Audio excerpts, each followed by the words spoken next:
Okay, guys, this is Moshe coming to you from Israel in the Galilee.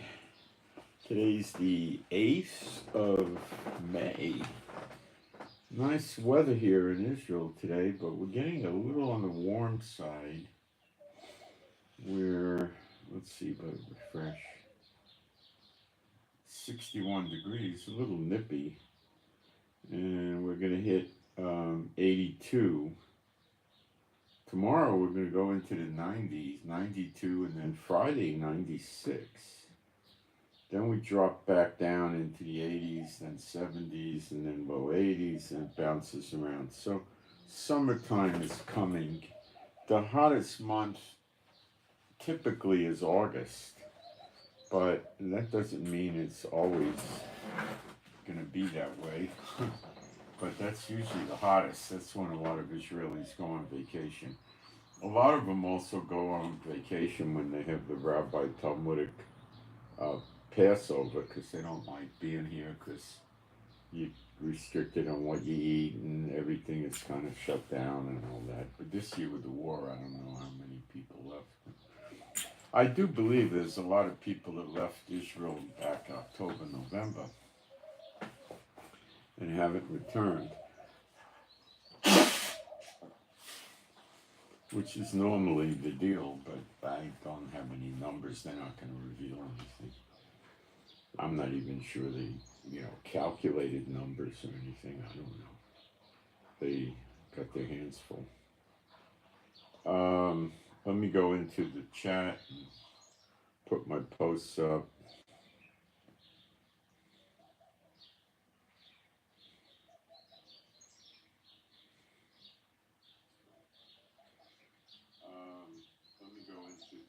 We got sound and picture.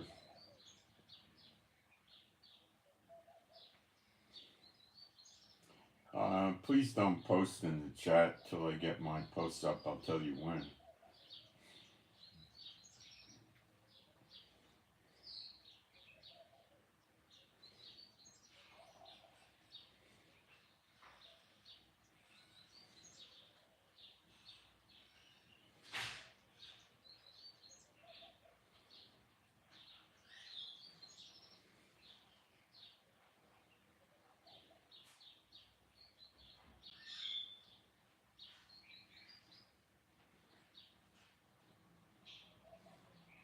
Just be another minute if you could hold off on posting for a minute or so. And I'll be right there. Meanwhile, we're giving people a chance to come in.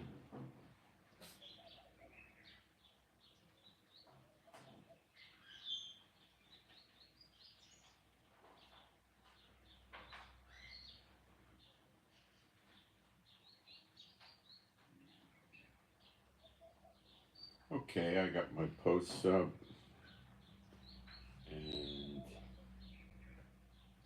being a Bible believing site, I'm going to do some praise now. There is no God like Jehovah. There is no God like Jehovah. There is no God like Jehovah.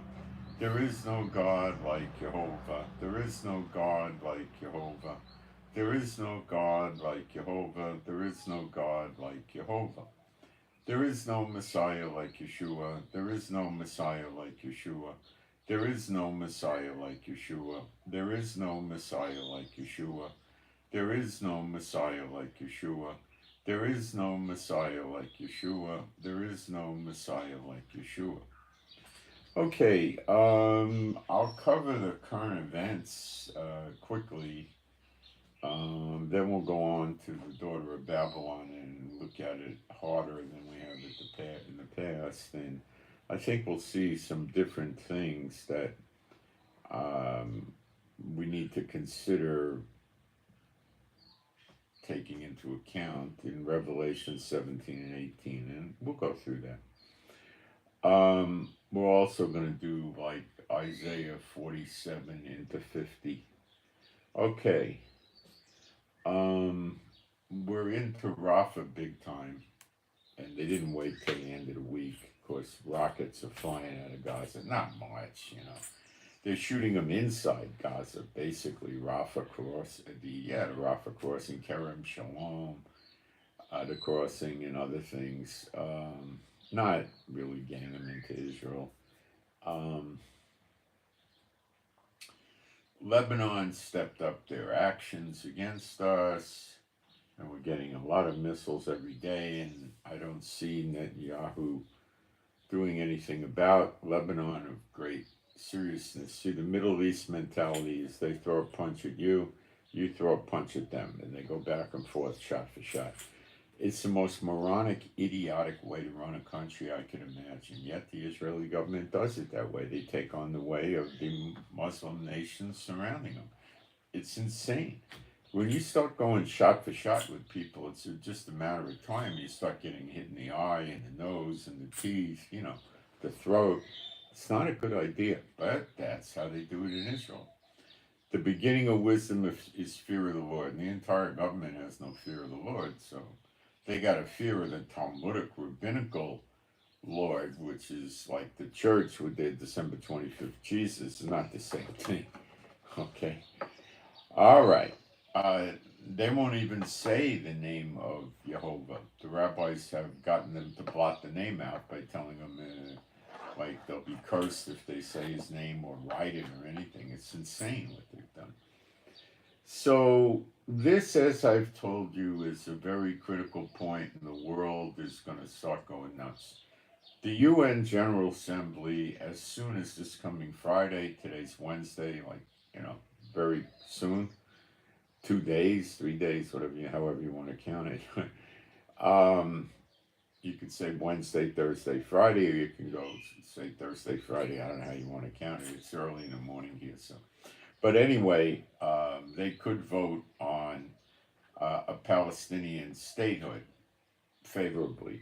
In other words, make a Palestinian statehood a member of the United Nations. Now, the General Assembly is doing this. It has no teeth. It's like a guiding light to actually become a member of the UN.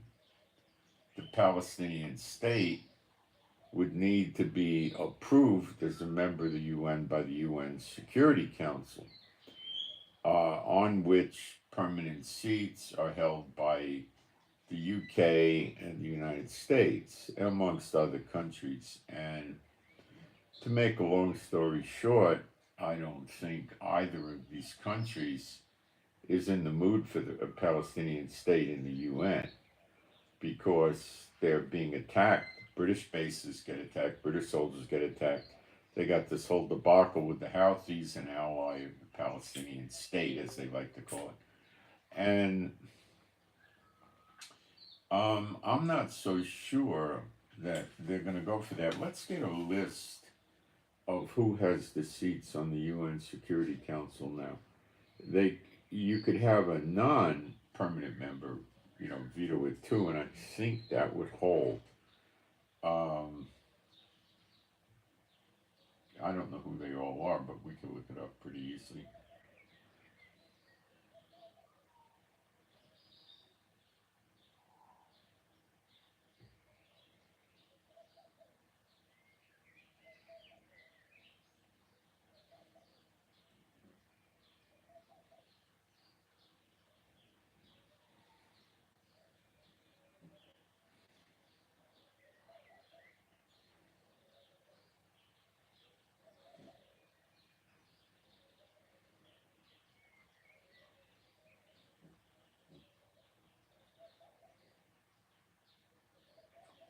All right, let's take a look at it.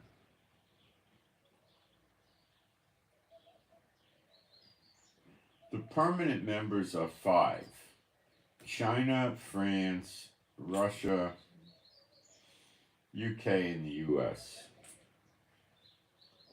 Now, France is also probably not very interested in having a Palestinian state, because the Hezbollah is messing with they kind of are very close to Lebanon, and they're being messed with by the Houthis, which are tied into the Hamas in Gaza, and that would also make me think they may not be in the mood for anything like this right now. Now, the temporary 2-year term seats are Algeria, which is a Muslim nation, and would definitely approve it. Ecuador is a wild card, but they probably approve it. Guyana, another wild card, I don't know. Japan probably approve it. Malta, I don't know. Mozambique, I don't know. Republic of Korea, that's South Korea, I believe. They probably approve it. Sierra Leone probably approve it. Slovenia probably approve it. Switzerland probably approve it. Okay, so you'd only need one to veto it. So between France, England, and the United States, I am not really leaning towards they're going to bring the Palestinian state in. Remember, they committed war crimes, kidnapping civilians, rape, cutting fetuses out of mothers alive, putting babies in ovens to kill them, burning mothers and children wrapped in wire together alive, burning people alive in their bomb shelters and houses, captives, hostages being raped repeatedly and killed in captivity, and all this stuff, you know.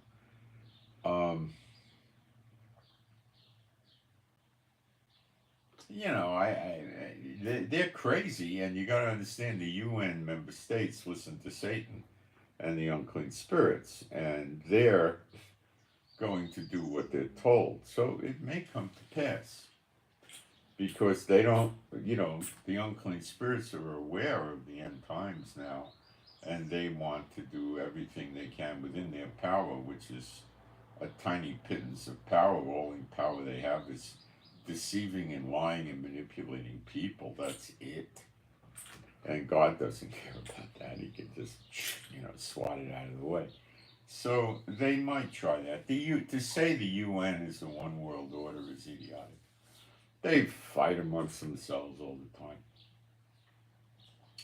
They can't agree on very much. They don't do anything really. They're very ineffective. But when it comes to fighting against God, they'll all unify and do that. And that's, what they're really doing with Israel is they're doing that because they hate Jehovah and they don't want him to run the world through Israel. Because they like the way of evil. And that's what they all do.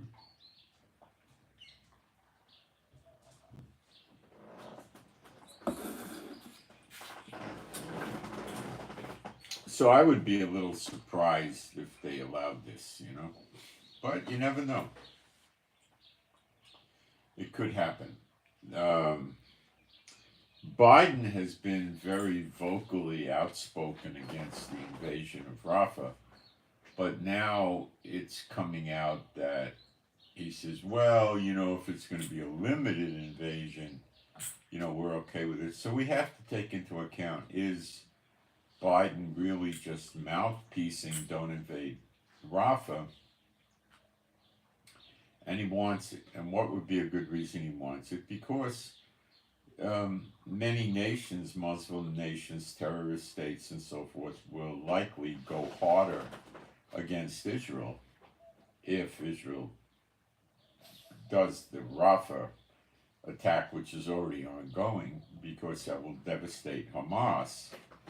And then no more missiles flying into Israel. And then Israel citizens will probably, maybe yes, maybe no, they could get offered. I mean, prophetically, I'm not so sure time for this allows, but what the Muslims are thinking is the Israelis will carve out areas of Gaza and say Israeli settlers can live here again, and you'll be able to get the land for a pittance. And, it'll be a rather hairy life. You'll have to have fences and security people around your community and this type of thing. But it might happen. Okay? We've already raised the Israeli flag at the Rafah crossing, and that is undoubtedly going to be infuriating. That was yesterday, so that will be infuriating the Muslim terrorist-oriented states in the region for sure, and many Muslim states in general will, of course, um, suffer from that. So it's probably appropriate now that we go through a prophecy on Iran before we get to the daughter of Babylon. And the Elam, Echo Lima Alpha Mother, Elam, ELAM, is today southern Iran and southern Iraq. They're supposedly descended from Shem. So, is there prophecy in the Bible about Elam? Yeah. Question is, where was it? It's in Jeremiah 49.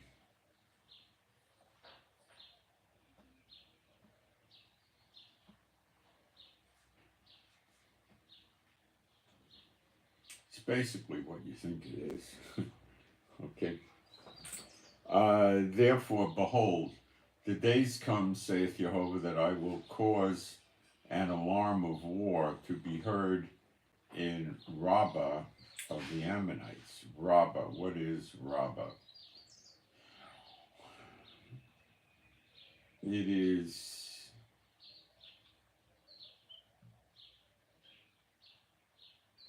wait a second, I'm not, yeah, I think this is it. Rabbah is located east of the Jordan River in old days Judah.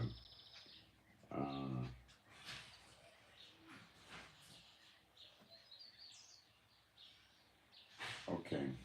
Of the Ammonites, and it shall be desolate heap, and her daughters shall be burned with fire. Then shall Israel be heir unto them that were his heirs, saith the Lord. That means an heir means a slave, property, an inheritance. So we're going to have them. And I'm telling you, that's just the Bible. You don't like it, you could try to take it up with Jehovah. I'm reading the word, I'm not writing the word. Go take it up with him, see how far you get. How Heshbon, for now Heshbon is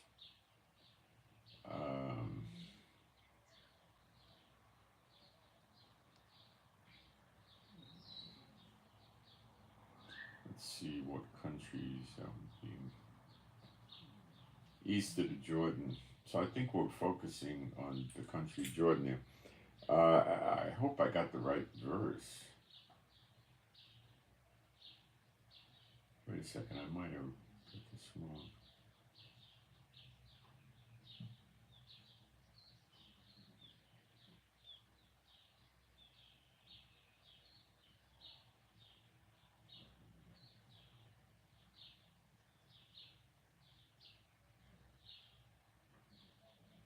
I don't think this is the right passage. I'll get it. Hold on.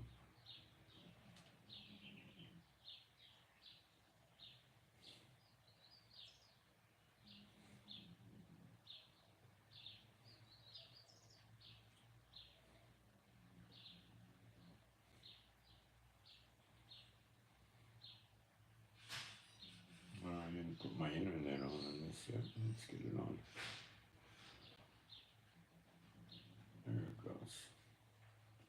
Okay, go back. There we are.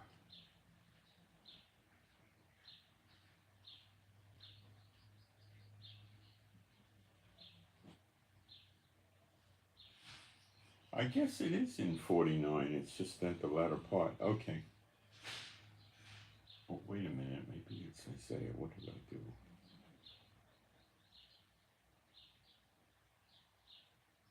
No, it's later on in the passage. Okay. Um,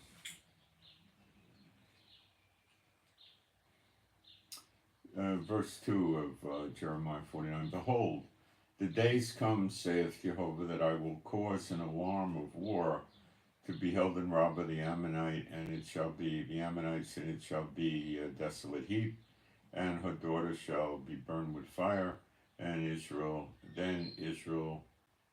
be heir unto them that were his heirs, that he was in the property of theirs. Howl, O Heshbon, for all is spoiled. You daughter of Rabbah, gird yourself with sackcloth and lament and run to and fro. The hedges, for their king shall go into captivity, and his priests and his princes together.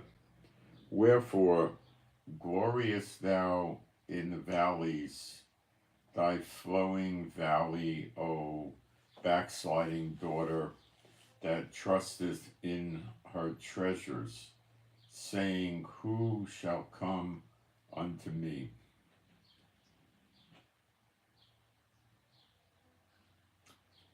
Backsliding daughter is Israel, trusting in her treasures, saying, who shall come unto me? That would be like, the military and all the physical goods they have. Not by might, not by power, but by my spirit. The Israeli government never followed that. Behold, I will bring a fear upon thee, saith Adonai Jehovah of armies, from all those that be about thee, and you shall be driven out every man right forth, and none shall gather up him that wandereth. And afterward I will bring again the captivity of those children of the Ammonites, saith Adonai, saith Jehovah. So I imagine they're back already. Concerning Edom, thus saith Jehovah of hosts, is wisdom no more in Teman. Okay, now Teman is the south, and that could mean Yemen, and it could mean south, northwest Saudi Arabia, right near Israel. I think it would be that. Sheba is Yemen, I believe. Is counsel perished from the prudent? Is their wisdom vanished? Well, they don't have much wisdom today. Flee you, turn back, dwell deep, O inhabitants of Dedan. That's would be Saudi Arabia. Flee you, turn back, dwell deep, O inhabitants. So I guess dig in, dwell deep. It's go underground, or bunkers, bomb shelters, whatever. I think caves. I will bring the calamity of Esau upon him, the time that I visit him. Esau is Moab, Edom, Jordan, and is in there at the same time, so they're going to get it now. If grape gatherers come to thee, would they not leave some gleaning grapes? If thieves by night, they will destroy till they have enough. But I have made Esau bare. I have uncovered his secret places.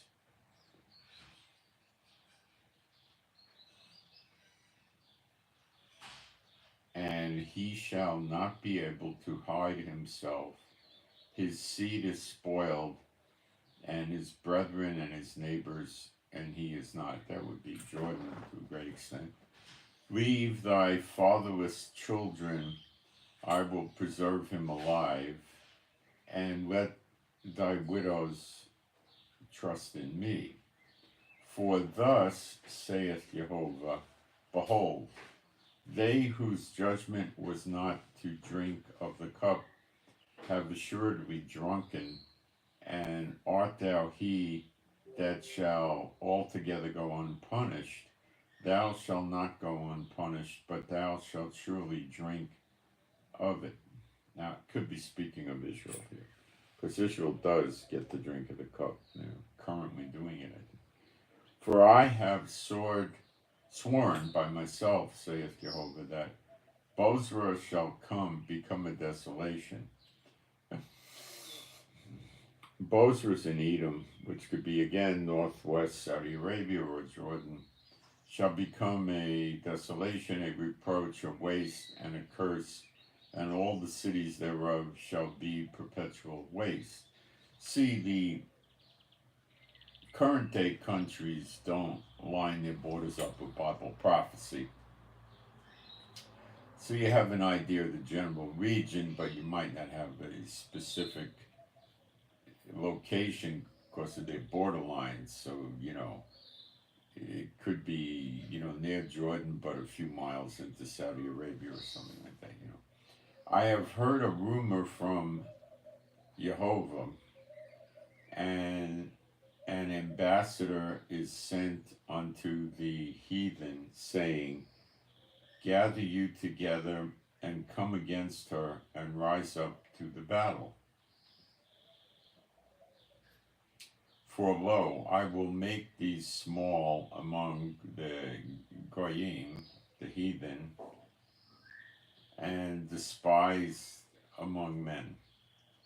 Thy terribleness hath deceived thee, and the pride of thine heart, O thou that dwellest in the clefts of the rock, that holdest the height of the hill, thought thou shouldst make thy nest as high as the eagle.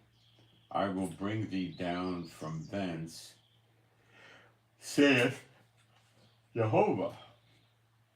Also Edom shall be a desolation, every one that goeth by it shall be astonished, and shall hiss at all the plagues thereof. Well, the Houthis were claiming 600,000 terrorist soldiers going to fight against directly America and Israel. They might actually try to march through Saudi Arabia, who may let them, and go up near the Elat area, which would be Edom, I believe, and there could be a fight over there. It could be. As in the overthrow of Sodom and Gomorrah and the neighbor cities thereof, saith Jehovah, no man shall abide there, neither shall a son of man dwell in it. Behold, he shall come up like a lion from the swelling of Jordan against the habitation of the strong, but I will suddenly make him run away from her. And who is the chosen man that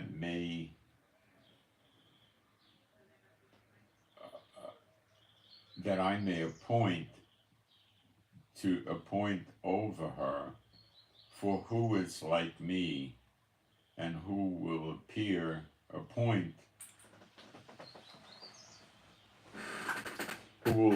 me the time, and who is that shepherd that will stand before me? Two witnesses, Yeshua. I think those are your references. Therefore, hear the counsel of the shepherd. I think it could be the anointed prince. It could be Yeshua, not the two witnesses. Therefore, hear the counsel of. Well, actually, they could be because they're judges. So I can't be highly specific, but it's in that small group of people. Therefore, hear the counsel of Jehovah that he hath taken against Edom, and his purposes that he hath purposed against the inhabitants of Teman. Surely Teman means south, so Teman's not Edom. Maybe it is Yemen. I mean, sometimes countries are called two different things in the Bible, so maybe, I don't know.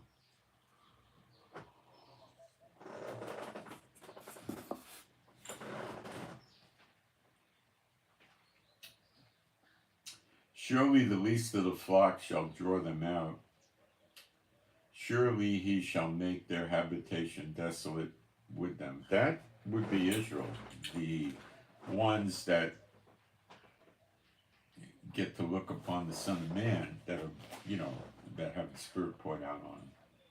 Zechariah 12:10. Then they become strong. The earth, the eternal life, John 6:40. Those that look upon the Lord and are believers will have eternal life. Eternal life is not immortality, it's a very, very long life. Probably sort of like they had before the flood, but probably longer and way much better. We get a double portion. And this would apply to the true believers that look upon Yeshua when he appears in the clouds, seated at the right hand of power, like lightning from the east to the west. They too will have eternal life. But if you're running around propagating the false gospels, I wouldn't be too optimistic.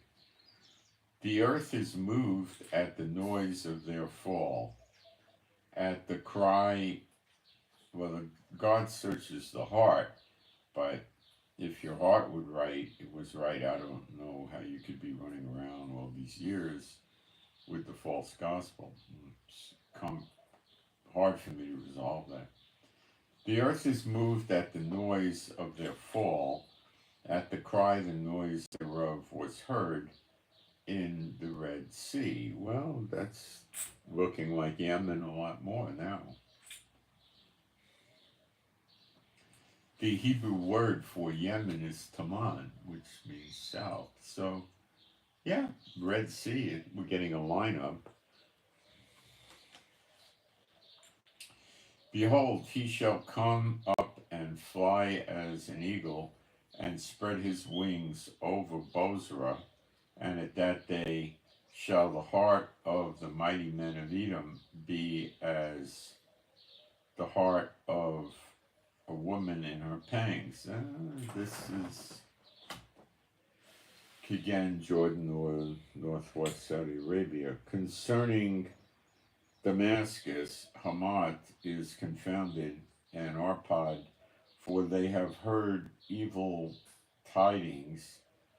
They are faint-hearted. There is sorrow on the sea. It cannot be quiet. Damascus is waxed feeble,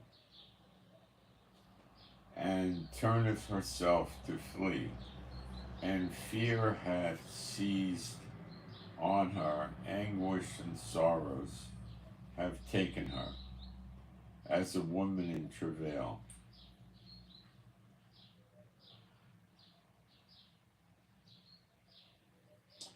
How is the city of praise not left? The city of my joy. Therefore, that would, I guess, probably be Jerusalem. Therefore, her young men shall fall in her streets, and all the men of war shall all be cut off in that day, saith Jehovah of hosts. Now, who is he speaking of? That's a good question. Well,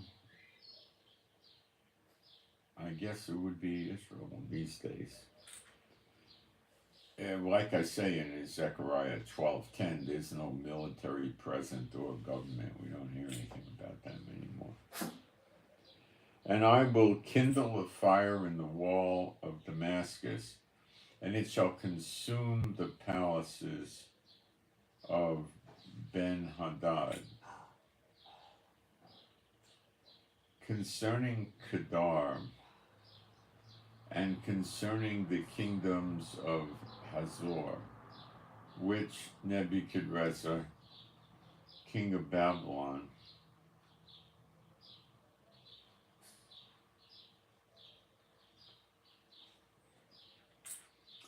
Nebuchadrezzar, king of Babylon, shall smite. Thus saith Jehovah, arise, you, go up to Kedar, and spoil the men of the east.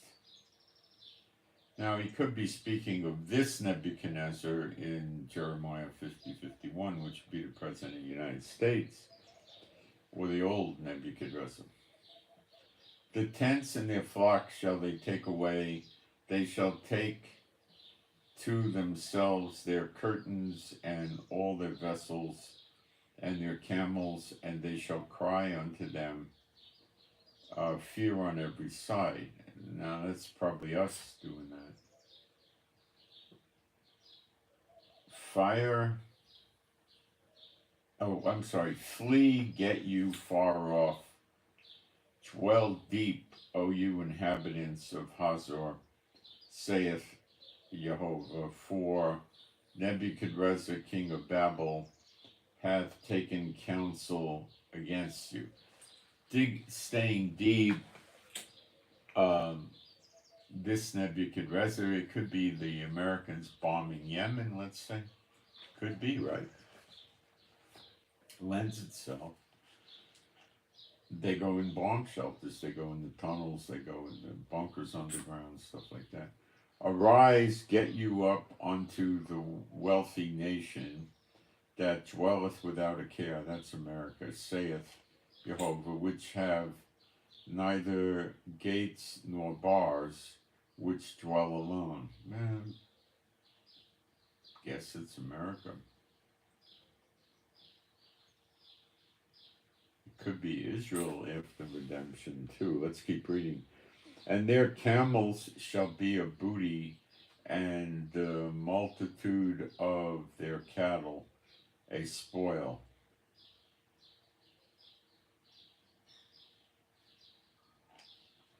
And I will scatter into all winds them that are in the utmost corners, and I will bring their calamity from all sides thereof, saith Jehovah.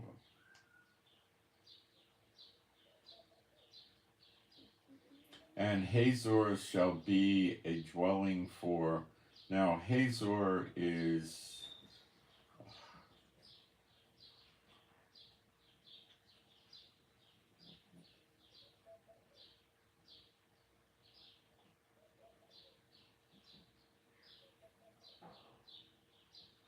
it's in Arabia, Saudi Arabia. Hazor shall be a dwelling to dragons and desolation for forever.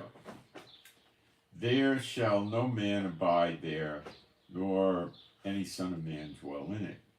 The word of Jehovah that came to Jeremiah, the prophet, against Elam, and that's South Iraq and South Iran. So here's where it is. In the beginning of the reign of Zedekiah, the king of Judah, saying, now this is when he received the word.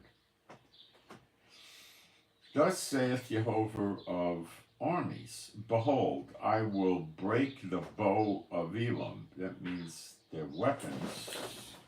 They're not able to fight. Their army's broken up, stuff like that, right?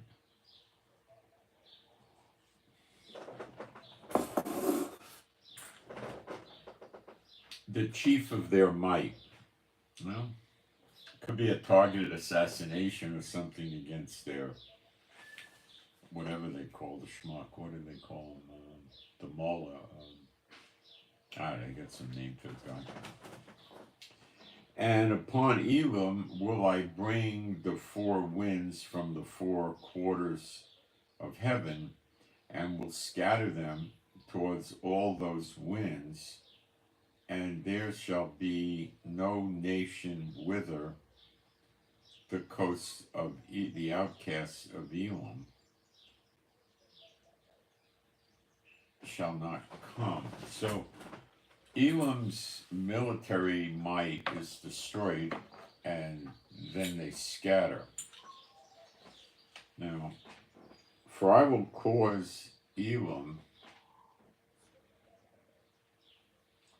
to be dismayed before their enemies, and before them that seek their life, and I will bring evil upon them, and my fierce anger, saith the Lord, and I will send the sword after them till I have consumed them, and I will set my throne in Elam, and will destroy from thence the king and the prince, saith the Lord.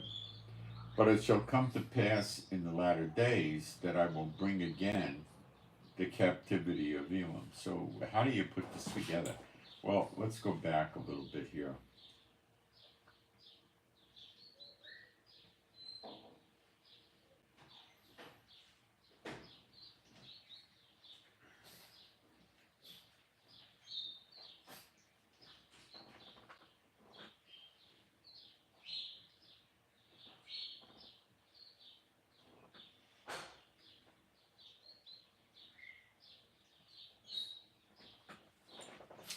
They get scattered all around the four winds, all over the earth. And the Lord, that hasn't happened yet. And the Lord puts his throne there. That certainly never happened, and that needs to be talked about because I believe it's belonging to the glory of God of Israel. It's referencing him.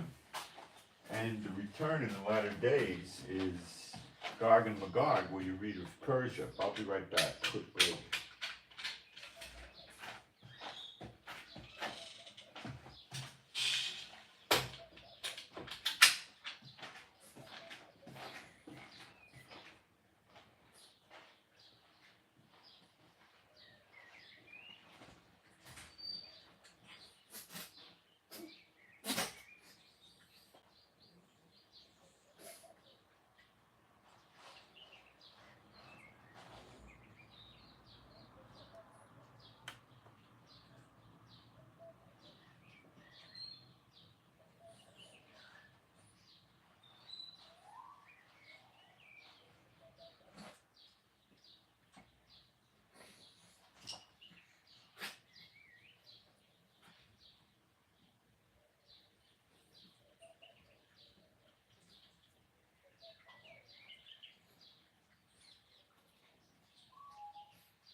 Now, in this passage, this piece of geography, South Iraq and South Iran, is referred to as Elam.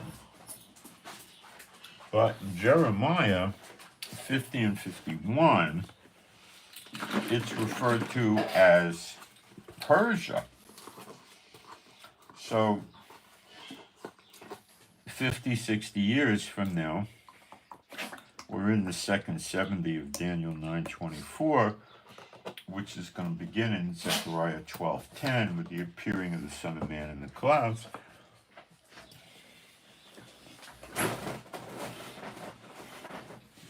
And that second 70 is over. It's 70 years from that date. So they'll get, scattered around. And then,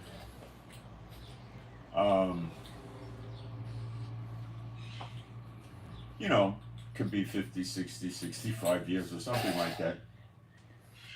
the Persian Empire could reform, because Persia means the Persian Empire, which is a big piece of property, kind of like Assyria scope. Now, Elam would be dismayed. Well, that happened when they attacked Israel and accomplished next to nothing. And then Israel attacked 7 sites, a military base which it did considerable damage to. Another location, I forget the name of it, they did considerable damage to. And they took out the radar on 5 or 6 of their nuclear sites, meaning they're sitting ducks for the next attack. Now, that was supposed to threaten Iran. Now, the way the Middle East works is these Muslim states don't respond to threats. They don't, the terrorist ones. They don't. Maybe the non-terrorist states do with Muslim majority populations, but the wild ones, they don't respond to threats at all. Okay? So Israel was trying to threaten them and didn't fulfill it. What they would respond to is the destruction of 5 or 6 of their military bases, blowing up their oil refineries and their piers, and taking out a good amount of their navy. They would respond to that. They would get the message. So they turned around and they said, Israel attacked us with toys like our children play with. All this nonsense, Satan's people try to conquer the world with lies. Okay? It doesn't work. But they got there because of the 2,000 years of punishment on Israel, when God turned them over to his enemies and basically punished the whole earth.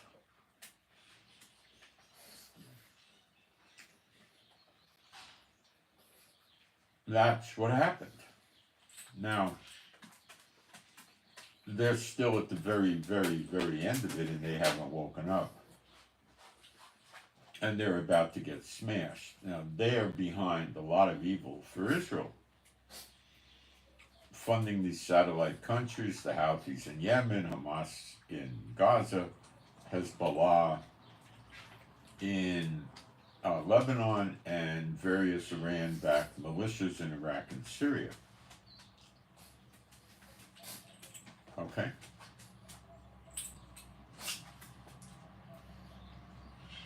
They've also, by selling oil cheaply and consistently to China, have gotten China to give weapons to Hamas, and American and Chinese military advisors were captured there in Gaza recently, a few months ago. I saw pictures of them. What the heck were they doing there? Now, China might have done that on their own. I have to admit that's a possibility.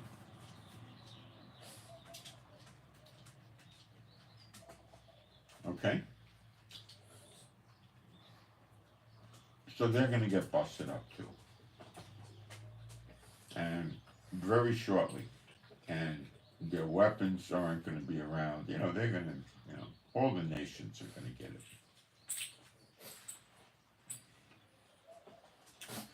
Iran has been very evil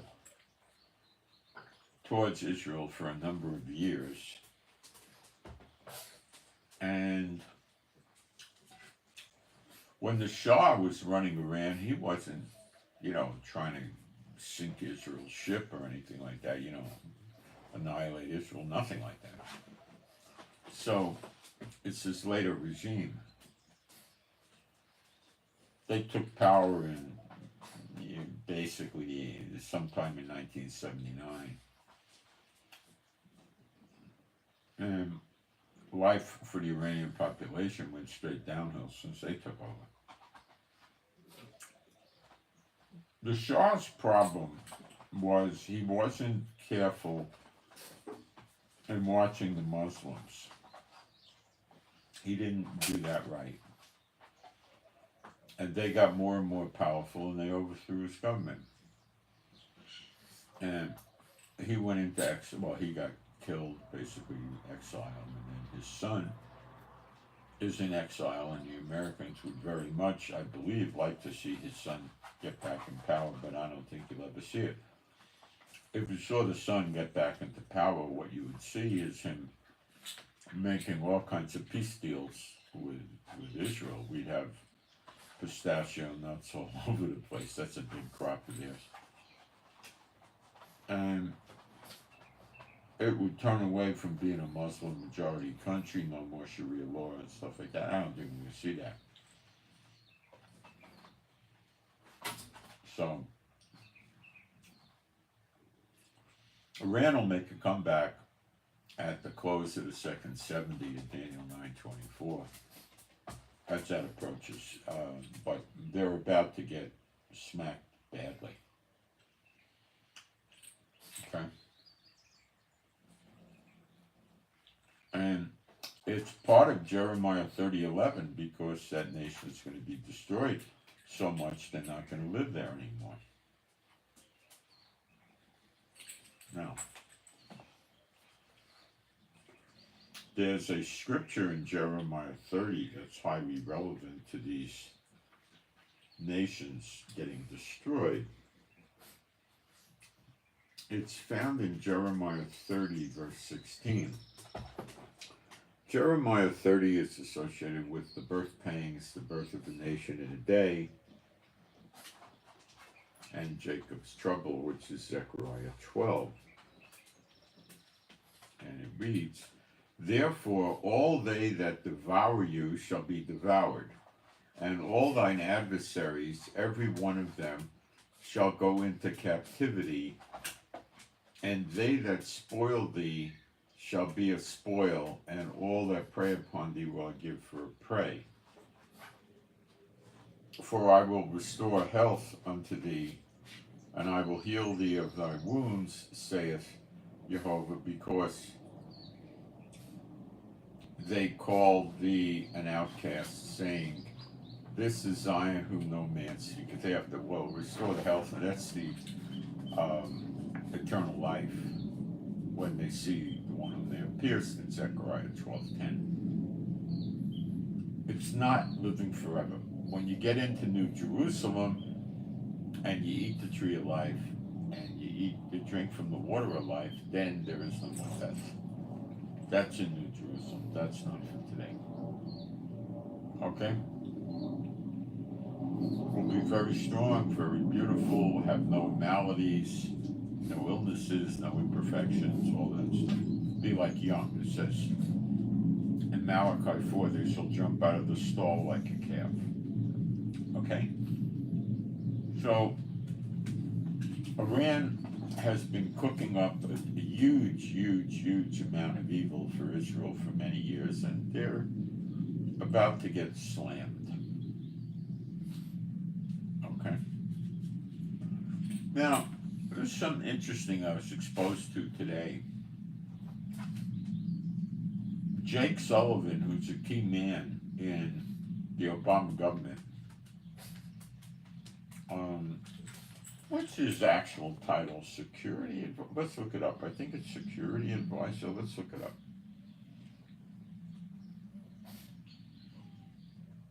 Jake the Brake Sullivan. That's kind of a joke because commercial vehicles have no internet. What's that all about?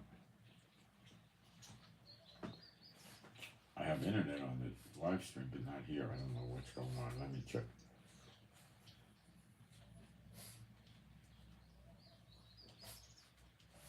I don't know. I got it now. Okay. I think I got it now. Let's find out. Yeah. No idea. National Security Advisor. Okay. This piece of work, garbage work, was a key person in the Obama administration. Yeah. Let's go back and see what he did with Obama.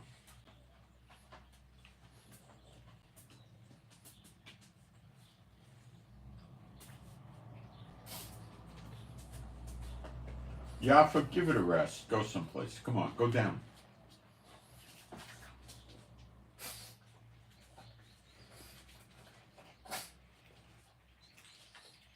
When Hillary Clinton was Secretary of State, which she was with Obama, her deputy chief of staff, director of policy planning, and traveled with her to 112 countries was Jake Sullivan.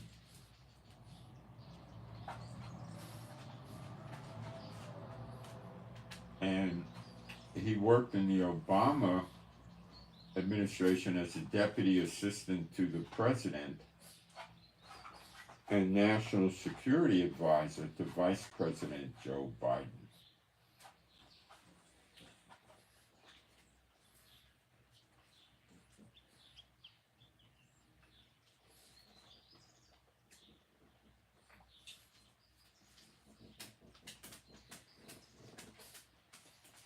This guy is a real Satan bot.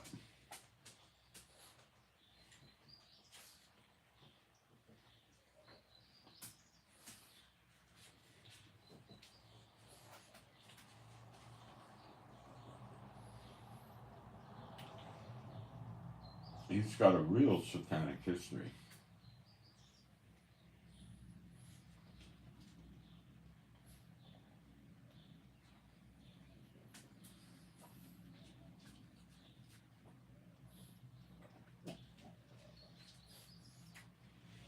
So they're saying that Obama is managing Biden through Jake Sullivan.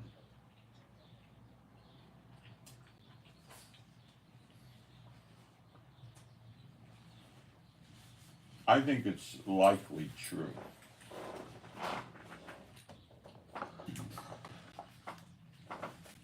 I don't see any reason why it wouldn't be true. Let's see where Blinken came from.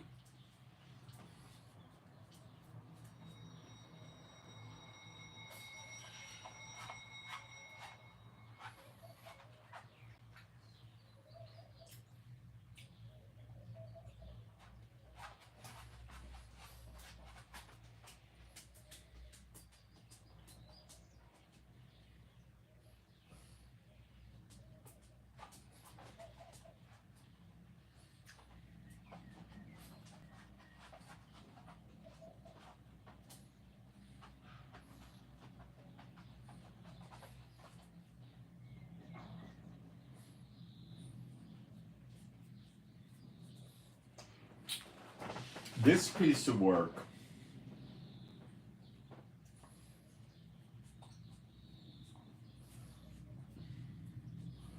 was Deputy Secretary of State from 2015 to 2017 under Obama.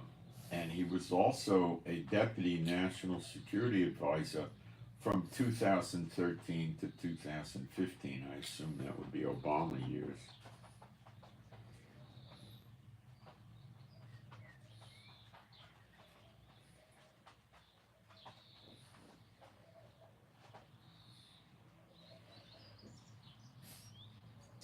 So I think it's rather evident that Obama can most likely, I think it's quite probable, he's running Biden through these people that he trained and broke in during his years.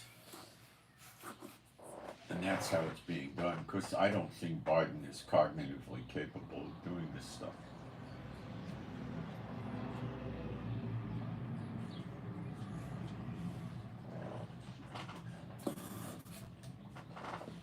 Oh, Biden gets in front of the camera, stumbles going off the stage, yet Trump never mentions these things, does he? No. No.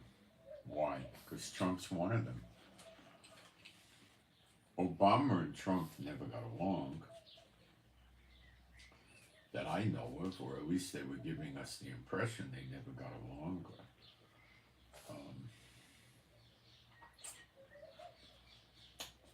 Let me quickly jump into the chat and see if I got anything I got to deal with. Um,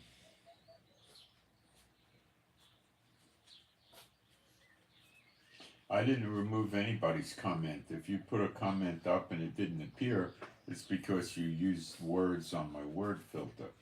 If you want your comment to go up, you see my email address up at the top. Email it to me, and then I'll put it up. If it's not, Drop Dead Israel or something like that, I don't know what you put up. But that's why it happened.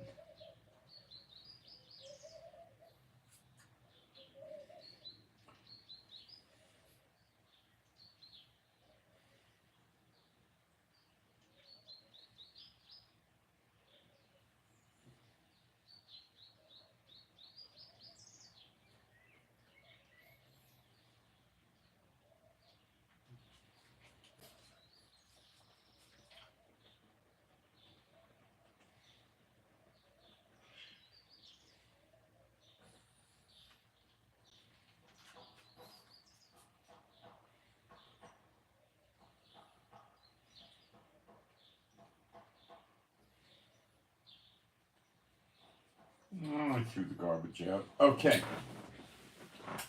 Um,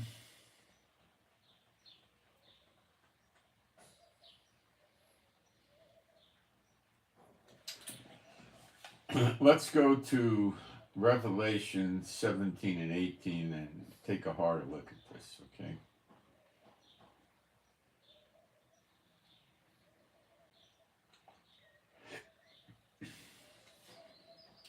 And there came one of the seven angels.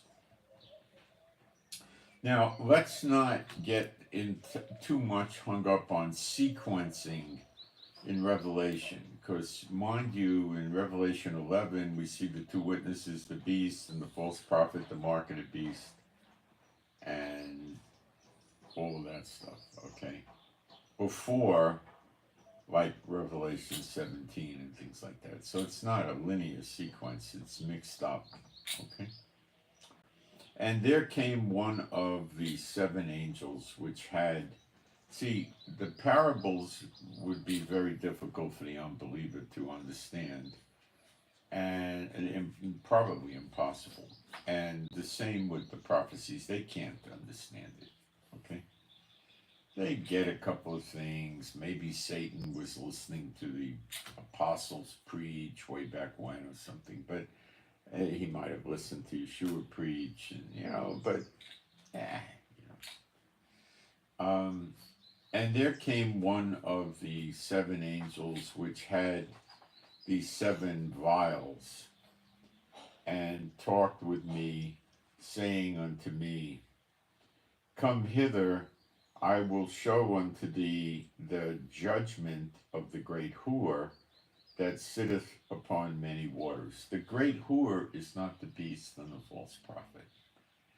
The great whore is referred to in America as Columbia. The Columbia Motions picture, let me find that and put it up on the screen. Some of you may not know about these things. It'll be a minute, not long.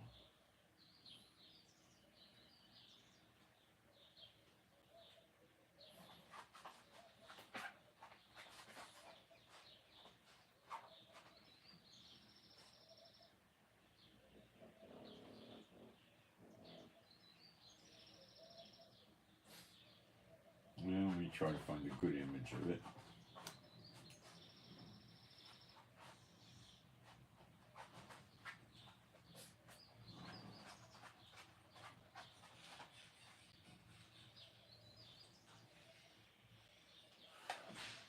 I'll just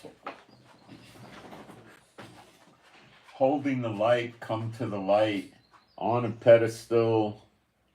It looks like you cannot tell if this is a male or a female. Can you? I cannot. Look again. There's no breast visible, yet it's dressed and appears to be a female, but I can't tell you what gender this person is at all. Okay? And we gotta cover the deal with the name Columbia. Where do we see this? Well, what is Washington, D.C.? It's Washington District of Columbia. It's a district, it's a city. It's not part of the 50 states. Washington, D.C. is not in any of the 50 states. It's administered by the Fed. It is where the government buildings are, the seat of the American government. That's what runs the entire country. Okay, Alaska, Hawaii, Puerto Rico, U.S. Virgin Islands, the states, everything is run through Washington, D.C., District of Columbia. That woman is Columbia. It's a female. Who is Columbia but the whore of Babylon? Now, there used to be, before television, there was a Columbia Broadcasting System. Let's see if there's still, I don't even know if it exists. They were very, very big with the radio shows before TV got into vogue. Let's see if they had a logo.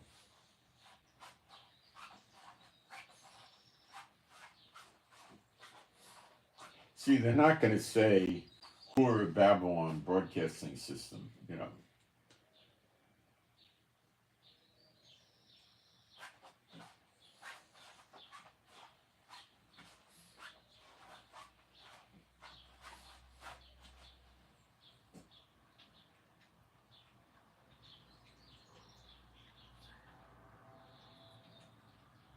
It's part of Paramount now.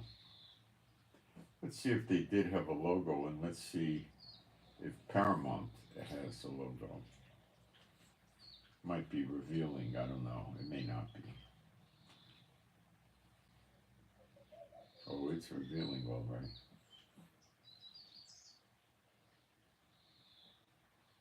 Rather shocking, actually.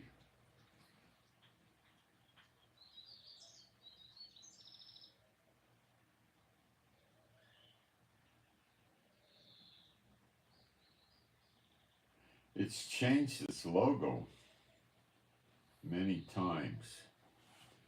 You could see one here, the triangle in the 1930s. Then after the next one to that is the owl. That's an evil idol. Okay? That's one of their big evil idols. So its logo evolved, but I'll show you its most recent logo in a second. And this is the CBS most recent logo. It's the evil eye. That's an easy one. Okay? All right. Now let's see what Paramount looks like. I don't have any idea what their logo looks like. It may be nothing, or it may have, oh yeah, the mountain peak. Oh yeah, the high place.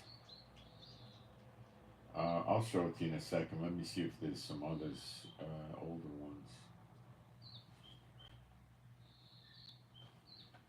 This is basically it, the high place with the pentagrams around it.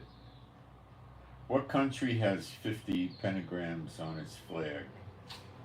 That's the satanic sign, you know that, right?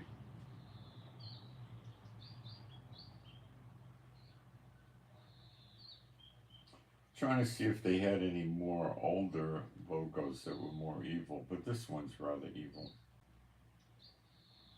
Okay, so America's run by this city, the District of Columbia. That's the seat of the entire American government, is in District of Columbia. The nations come there in the forms of their embassies to the District of Columbia. That's how they gather their embassies. They also have something at the UN. I don't know what they call it, an embassy. They call it a mission to the UN. They have diplomatic immunity. I don't know if it's a consulate, an embassy, but they got something. They also meet at the UN. So the nations, the embassy of the nations is in the capital. So a consulate could be like in Miami or Los Angeles, but the embassy is always going to be in Washington, D.C. So that's the city. We could think of it as the great city. Okay? America is rather unique in this respect that it has a city that runs the country that's not part of the country per se. It's the administrator of the country, the running of the country. It's not in the country. Very unusual. And there came one of the, and it's unique to America. And you know, the Satanists weren't going to call America, United States of Babylon. You know, the Bible prophecy, nobody lived there. You know, and there came one of the seven angels which had the seven vials and talked with me, saying unto me, Come hither, and I will show unto thee the judgment of the great whore that sitteth upon many waters. Many waters, as you'll see later in the passages, is people. The United States is the great voice, the hammer of the whole earth. Look how they push us around. I don't want you to go into Rafa. I don't want you to do this. I don't want you to do that. They push everybody around.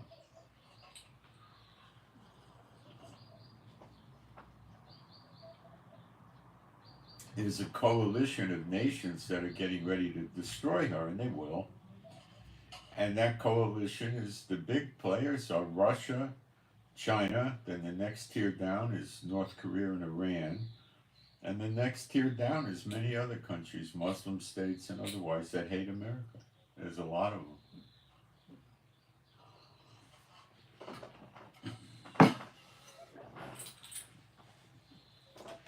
Jeremiah 50 verse 24, God put a snare on America. We're going to cover more of this as we go. Verse 2, with whom the kings of the earth have committed fornication. That's spiritual fornication, worshiping the whore, the unclean spirits, and so forth. The inhabitants of the earth have been made drunk with the wine of her fornication. Okay? They're drunk. They don't know what they're doing because they're worshiping the unclean spirits. They're under delusions. The scripture in the New Testament that describes this as deceiving and being deceived. They deceive people as the direction of the unclean spirits, and that's a sin, and it opens up the door for the unclean spirits to deceive them even more. So they think these things are God and they're going to win fighting against Jehovah and Yeshua. They do. So he carried me away in the spirit into the wilderness. Now that's not Cyprus and that's not Israel, that's the wilderness. And I saw a woman sit out. Sometimes Israel's referred to as the wilderness, Zion, but I don't think that's what's going on here. The wilderness word, this is Greek. It could be a desert, a waste.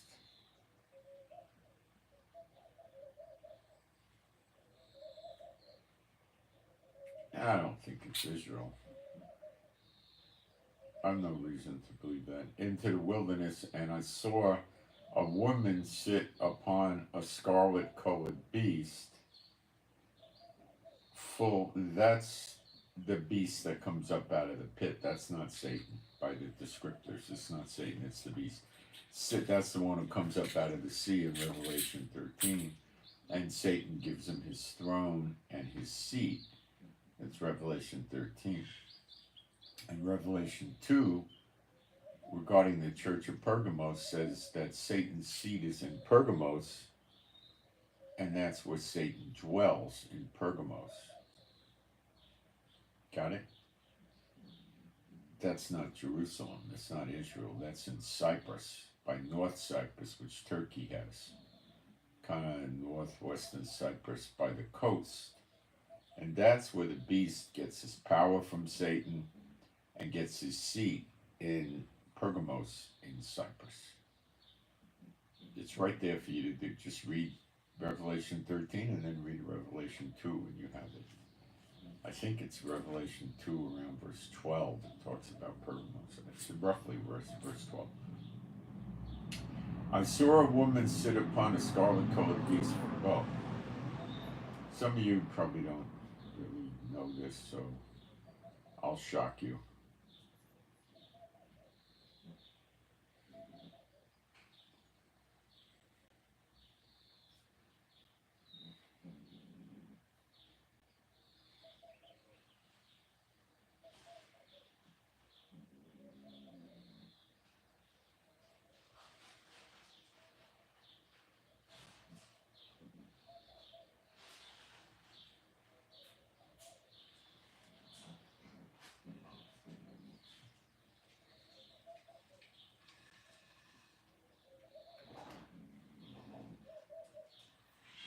Yeah, it's verse 12. And to the angel of the church in Pergamos. Now, some of the scriptures say Pergamum. That's wrong. The old one, 1599 Geneva, the 1611 King James, the King James say Pergamos. And where it says Pergamum and other places in the English versions of the Bible, it also says Pergamos, and it's Pergamos, it's not Pergamum, and that's in Cyprus.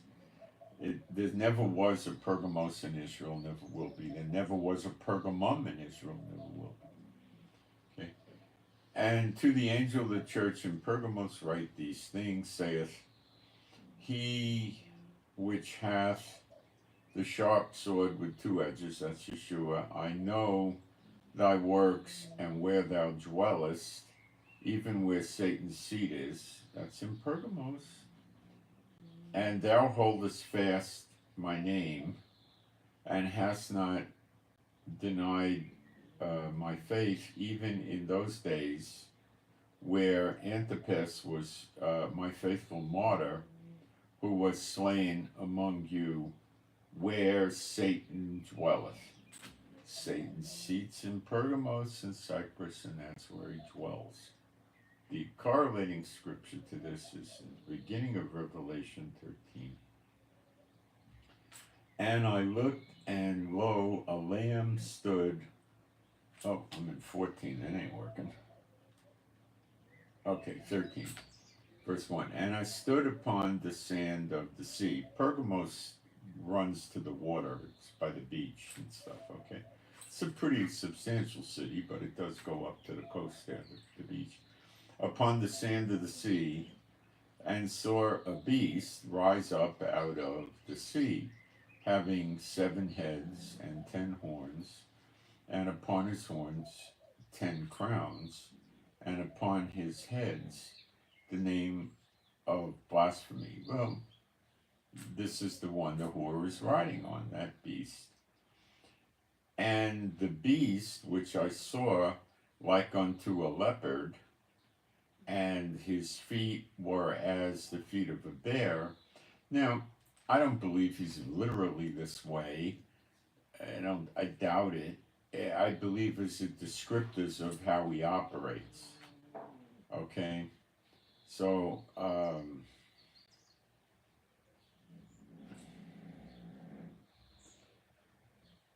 the beast was like unto a leopard. So a leopard stalks its prey and kills it very quickly. It's very fast on the attack.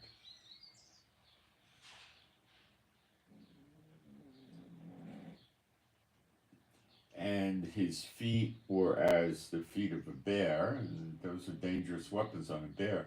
A bear can break a horse's neck by smacking his paw. A grizzly, a big one. Whereas the feet of a bear, and his mouth as the mouth of a lion, which devours with the mouth. And the dragon, that's Satan, gave him his power, his seat, and great authority. So we know Satan seats in Pergamos, and he dwells there, and he gives him his authority and his seat. So that's where the beast is. Period. I know the churches teach other crap, but they don't have the scriptures. You can't argue against what I just gave you. It happens. The temple of the beast is in Pergamos, not Israel.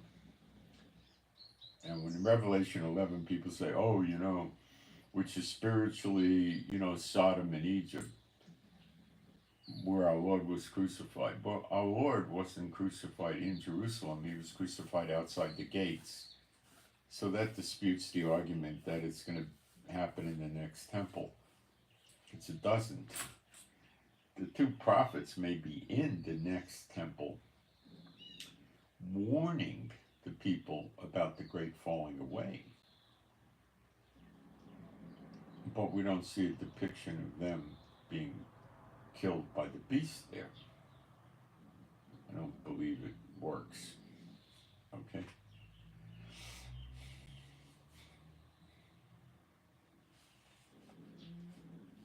And I saw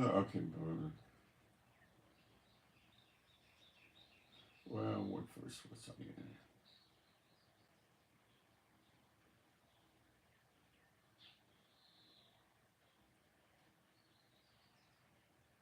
So he carried me away in the spirit into the wilderness. Now the beast comes up out of the sea. So this wilderness, this desert, could be a dry place in the pit. Because remember, the angel comes down with the key to the bottomless pit and opens it, and the locusts come out and the smoke and all that. That's where the beast is. So then he has to pass up through the sea to come up to the sea, to come up to the surface. So that would explain it. Okay. He carried me away in the spirit into the wilderness, and I saw a woman sit upon a scarlet-colored beast, full of names of blasphemy, having 7 heads and 10 horns. And the woman was arrayed in purple. That's a very rich, costly fabric. And scarlet color again, ditto. And decked with gold, precious stones, pearls, having a golden cup in her hand, full of abominations and filthiness of her fornication. And upon her forehead was a name written, Mystery Babylon the Great, the mother of harlots. A harlot is a prostitute, a whore. Goes a whoring with other unclean spirits, that sort of thing. And abominations. Well, America's the land of the abomination. People doing things that they shouldn't do. Okay? It's really full of it.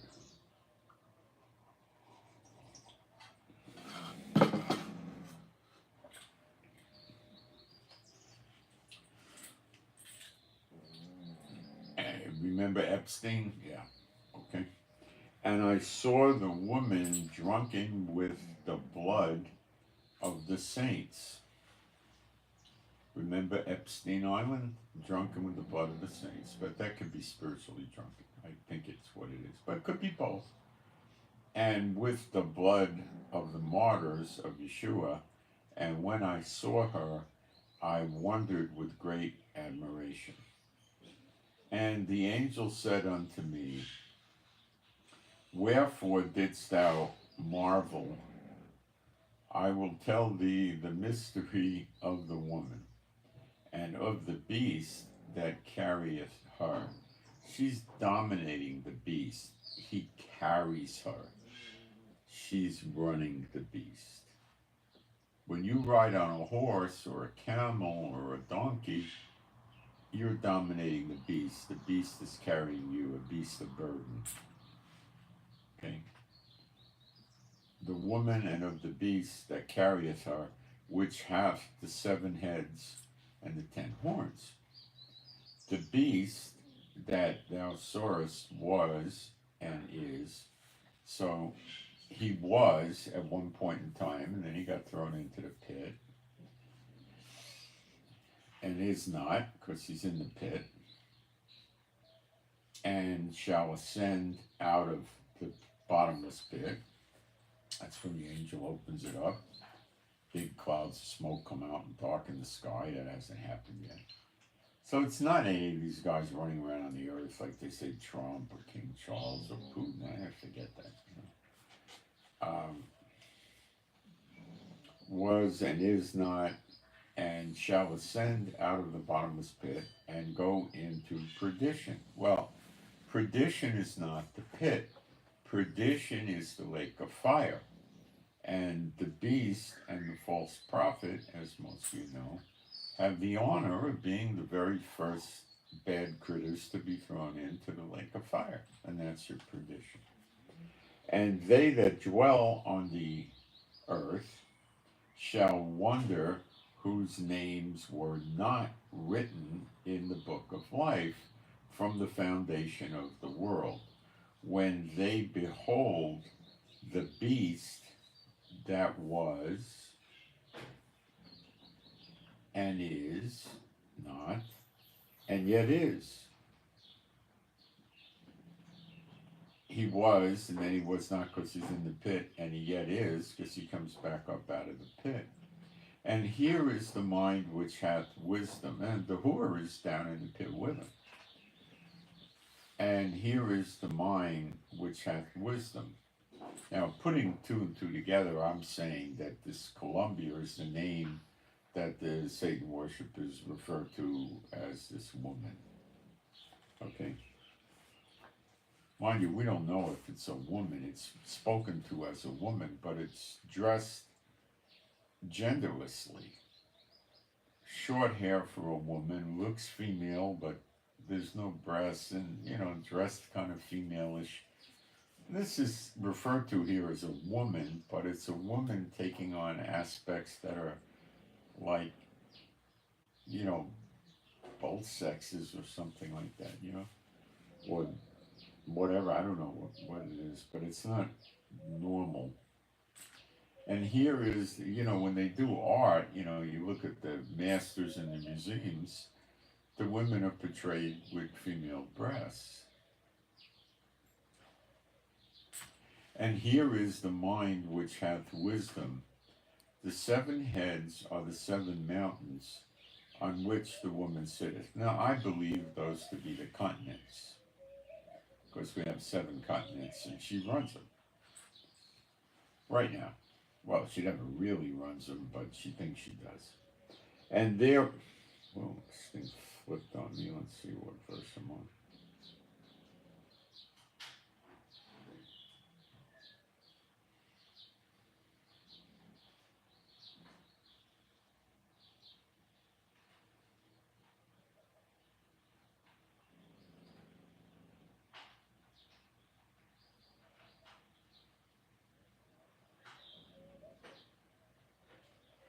So he goes into perdition, and they that dwell on the earth shall wonder whose names were not written in the book of life from the foundation of the world, when they behold the beast that was and is not and yet is.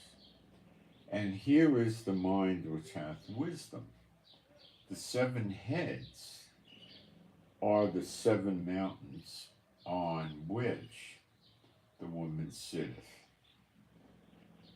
And there are 7 kings, 5 are fallen, 1 is, and the other is not yet come. And when he becometh, he must continue a short space. And the beast that was and is not, even he is of the 8th, and is of the 7, and goeth into perdition. Now, these kings could be evil spirits.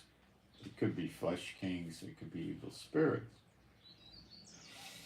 And the 10 horns which thou sawest are 10 kings which have received no kingdom as yet. Again, it could be referring to unclean spirits. But remember in the scriptures in Daniel, the prince of Persia fought with me. That was an unclean spirit. But received power as kings 1 hour with the beast. So his time is very short. These have one mind, and shall give their power and strength unto the beast. These shall make war with the Lamb, that's Yeshua, and the Lamb shall overcome them, for he is the Lord of lords and King of kings. Well, they're referred to as kings, and he overcomes them because he's King of kings. And they that are with him are called and chosen and faithful. And he saith unto me, the waters which thou sawest, where the whore sitteth, are people. He told you waters are people. So when in Revelation 12, when Satan pours the flood out against a woman representing Israel, it's people sending people at her. Okay? Are people and multitudes and nations and tongues. That's what the waters represent. And the 10 horns which thou sawest upon the beast, these shall hate the whore, and shall make her desolate and naked, and shall eat her flesh, and burn her with fire. Well, we know the daughter of Babylon gets burned up with fire, America. That's who I believe this really is. Now, I was thinking it's something else in the future, but I think it's America now. I'm going to go through it with you in the next chapter 18 and show you where I think I got derailed and why I'm back on track now. They're going to hate the whore. So how many of these things are there? 10 horns. They're going to hate the whore. They're going to destroy it. Do we know who they all are? No. I mean, I'm assumptive that it's Russia, China, Iran, North Korea, probably Cuba, Venezuela, maybe Belarus, maybe, and a couple other places. I don't know. This is just my guesses at it, okay? These shall hate the whore, and shall make her desolate. Now, the desolate is before the fire. The word for desolate is 2049 in the Greek. That, bring to ruin is the meaning of it. Waste, make it desolate, come to naught. Well, the people from other countries that are there doing agricultural work, predominantly, it's expressly pointed out in Jeremiah 50:51, harvesting and sowing. For fear of the sword, they go back to their own country and they leave. The Israelites, lost tribes, and others will leave also, as will the true believers in Yeshua. They too will all leave. Okay? That's probably Hezbollah attacking Israel. But let's stay with the Bible. Desolate and naked. Now, the word says naked. That we see that in Isaiah 47, which we'll cover shortly. And shall eat her flesh and burn her with fire. Let's check the word for eat in the Greek. I don't think it means eat.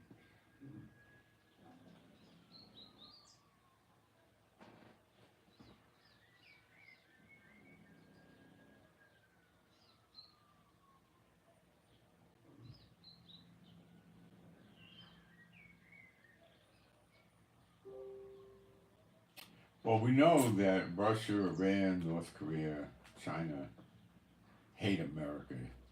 I mean, that's a given, right? Okay. For God hath put in their hearts to fulfill his will and to agree and give their kingdom unto the beast until the words of God shall be fulfilled. And the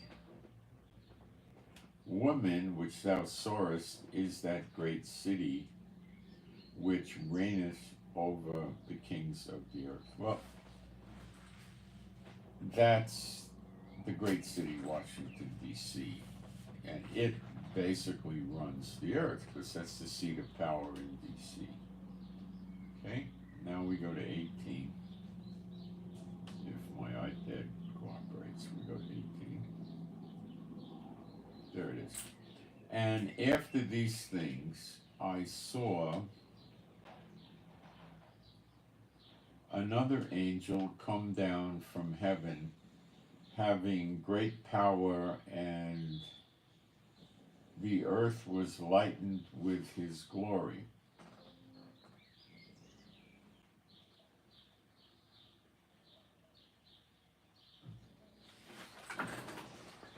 Okay.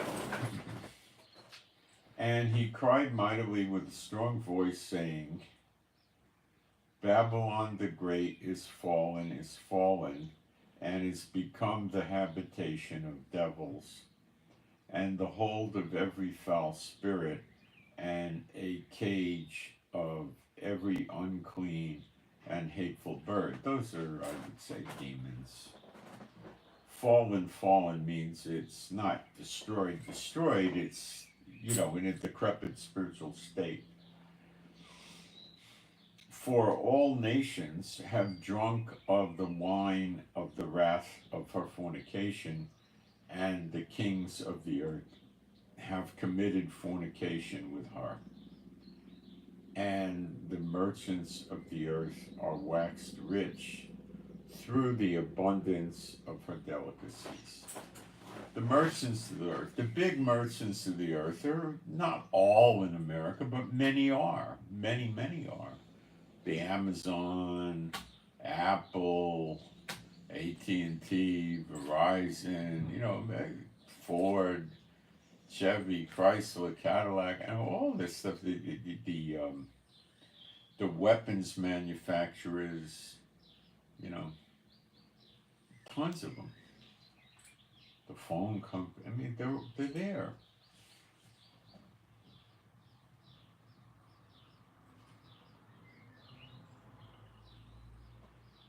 Now, it shows that this America has tremendous power over the people, the earth. Well, the Catholic Pope has no such power. Who listens to him? The Catholics. There's not many Catholic countries. There's some, but not that many.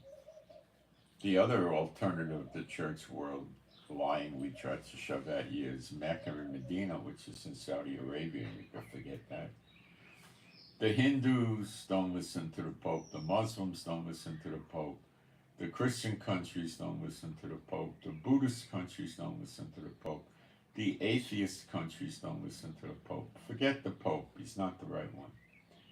And I heard another voice from heaven saying, Come out of her, my people, that you be not partakers of her sins, and that you receive not of her plagues. And that is basically Jeremiah 50:51. You're gonna get out of there.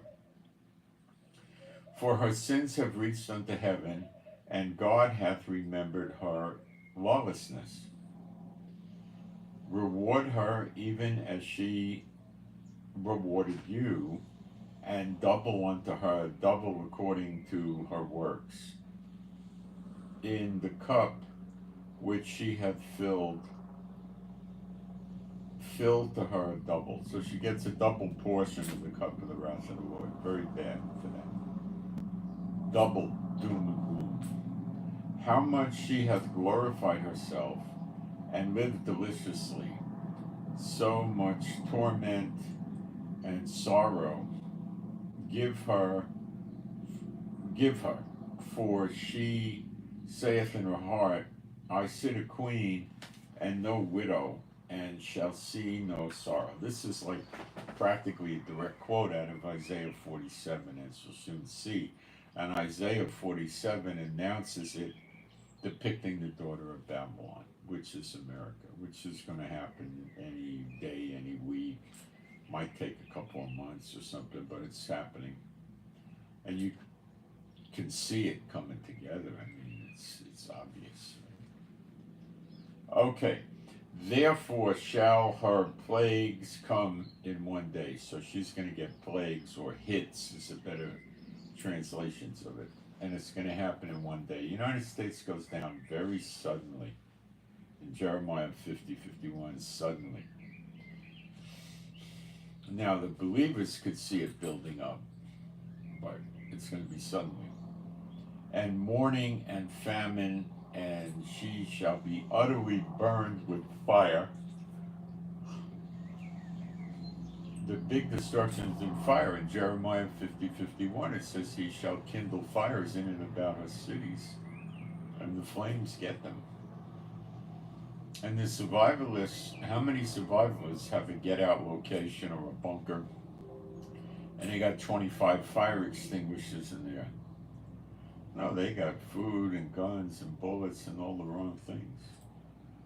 For strong is Adonai Jehovah who judges her. Now, you're not going to beat God with fire extinguishers. I'm being facetious here and making a parody. They got all the wrong things that aren't going to help them. And the king of the earth, the kings, plural, of the earth, who have committed fornication and lived deliciously with her, shall bewail her and lament for her when they shall see the smoke of her burning. Well, these are the countries that did well by, playing with the United States rule book and daughter of Babylon rule book, and they accumulated wealth. Big deal. All the money of all the nations is garbage paper money, and it's all about to become worthless very soon. All of it. They don't have gold and silver.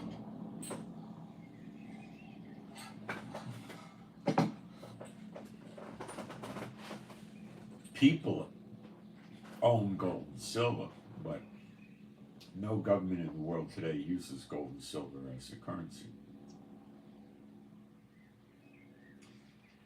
And the kings of the earth who have committed fornication and lived deliciously with her shall bewail her and lament for her when they shall see the smoke of her burning. Now we're going to get into the scene with the ships. Now remember, the United States has ports for international shipping up and down the east and the west coast and in the Gulf of Mexico.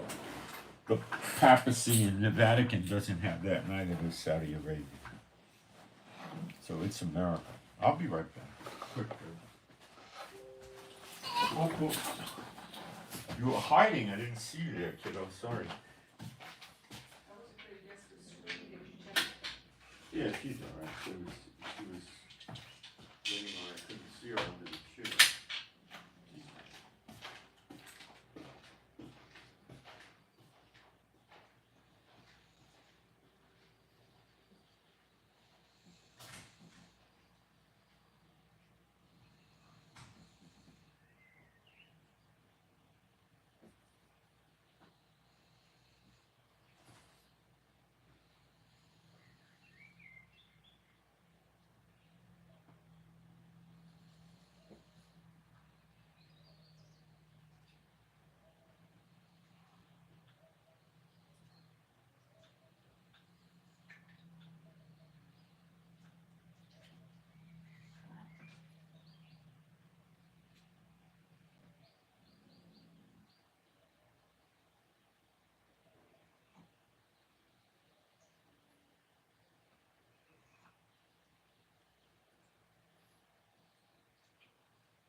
So the kings of the earth who have committed fornication, now these would be earthly kings, earthly nation leaders, and live deliciously with her, shall bewail her,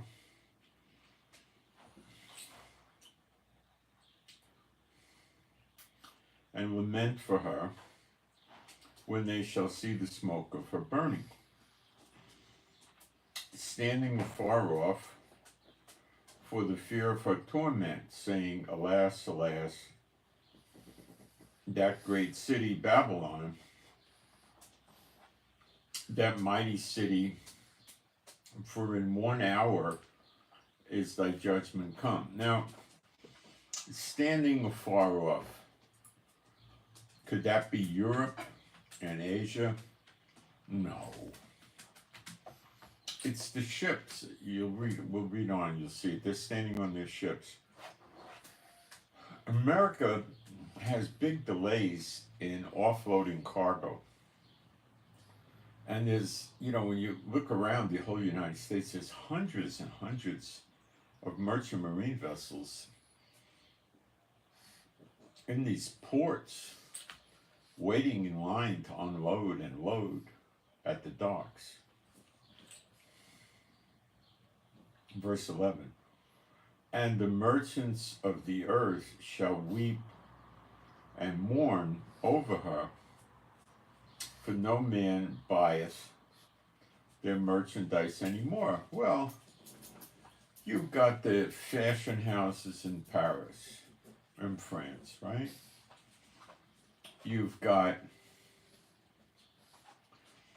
the car manufacturers in Italy, Lamborghini, Ferrari, all that. So car manufacturers in Germany, Porsche, Mercedes, Volkswagen, BMW motorcycles, and you got Switzerland with the Swiss watches. You getting the idea?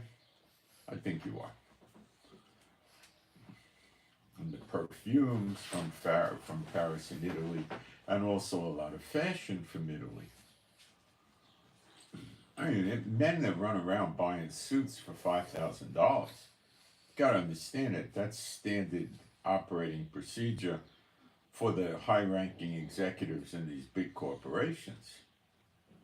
Every season they'll go out and buy, 15 or 20 suits, and they generally don't wear them more than 2 or 3 times, if that.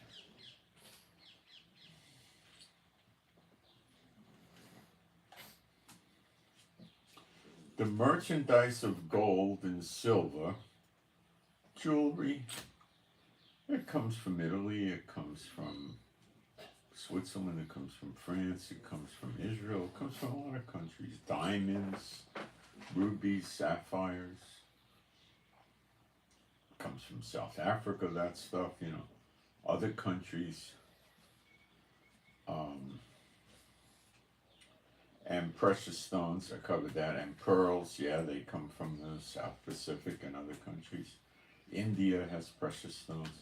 Fine linen, that could be from a lot of places. Egypt has fine cotton, not linen. They might have linen, they probably do. And purple and silk, silk comes from Asia and other countries, and scarlet, and all thine wood, and all manner of vessels of ivory, that probably Africa, and all manner of vessels of most precious wood, that could be from all over the world. There's all kinds of crazy woods that have special attributes and features, of brass and iron and marble. Cinnamon, I don't know, they might make that in America or they import it, you got me on that one. And odors, perfumes, and incense. Ointments, that's probably the, anti-wrinkle creams and they put on their hands and all that kind of stuff, And frankincense, that's an herb that could be grown in a lot of places. And wine comes from many, many, many, many different countries. You got California wine, French wine. You got wine from, where is it? Chile, very good wine. Israel has very good wine. Lots of places have wine. Oil, it's could mean olive oil, or probably, because the next thing it says wine and then fine flour with oil in the middle, so probably olive oil and other kinds of oil for cooking. Fine flour, wheat comes from Russia, Ukraine, many countries. And beasts, they sell Arabian racehorses, for instance, bulls, all different kinds of animals, right? Dogs, whatever, sheep, and horses, and chariots, and slaves, and souls of men. Now, the word for slaves it means the body of an animal, soma. It could be a person or an individual. That could mean a slave. Could mean servant, slave. I don't know. It's and souls of men. Well, that could be the way the government corrupts people to live an immoral, anti-scriptural life, and they do a good job of that. What they condone and approve is an abomination in the Bible. Okay. And the fruits that thy soul lusteth after are departed from thee. Now that's likely fruits like peaches and pears, And all things which were dainty and goodly are departed from thee, and thou shalt find them no more at all.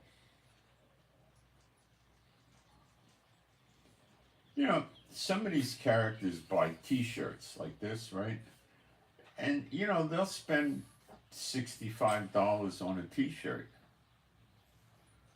Polo brand and all other these high-end designer places, they sell them t-shirts like that. It's beautiful, smooth cotton. It's stupidly priced, but if you're got an income of $2 million a month, what do you care? You want to lavish yourself like a good Satan bot, you go out and buy the best of everything. You can sit around and say, oh, look at me. I have no worries, I have the best of everything. Yeah, but your very life could be taken from you at this instant. They don't know shall find them no more at all. The merchants of these things which were made rich by her shall stand afar off for the fear of her torment, weeping and wailing, not because they love the people that are burning up so much, but they don't have the Saks Fifth Avenue, the Neiman Marcus, the other big chain stores and outlet stores and little stores to sell all their rich junk. You know, Louis Vuitton, France, Carolyn Herrera, I don't know where she's from, Calvin Klein, Boss, all these places sell horrifically overpriced products. You know, $1,300, $1,500 for shoes, suits, thousands of dollars. Ties could be $200, $300. You know, shirts, nice shirts with them, 150, 350, 400. You know, excessive. You know, they sell these people buy watches for $200,000, $300,000. They do. Look around. Investigate it. I have. They buy cars for insane prices. Cars are now, Bugattis go up to multiple millions of dollars. They're over 3 million for some of their limited editions. 400,000 or 500,000 for an exotic supercar is about right. Rolls and Bentleys hit 400, 500,000, even higher. It's crazy what they're doing. They don't want the poor people to have anything.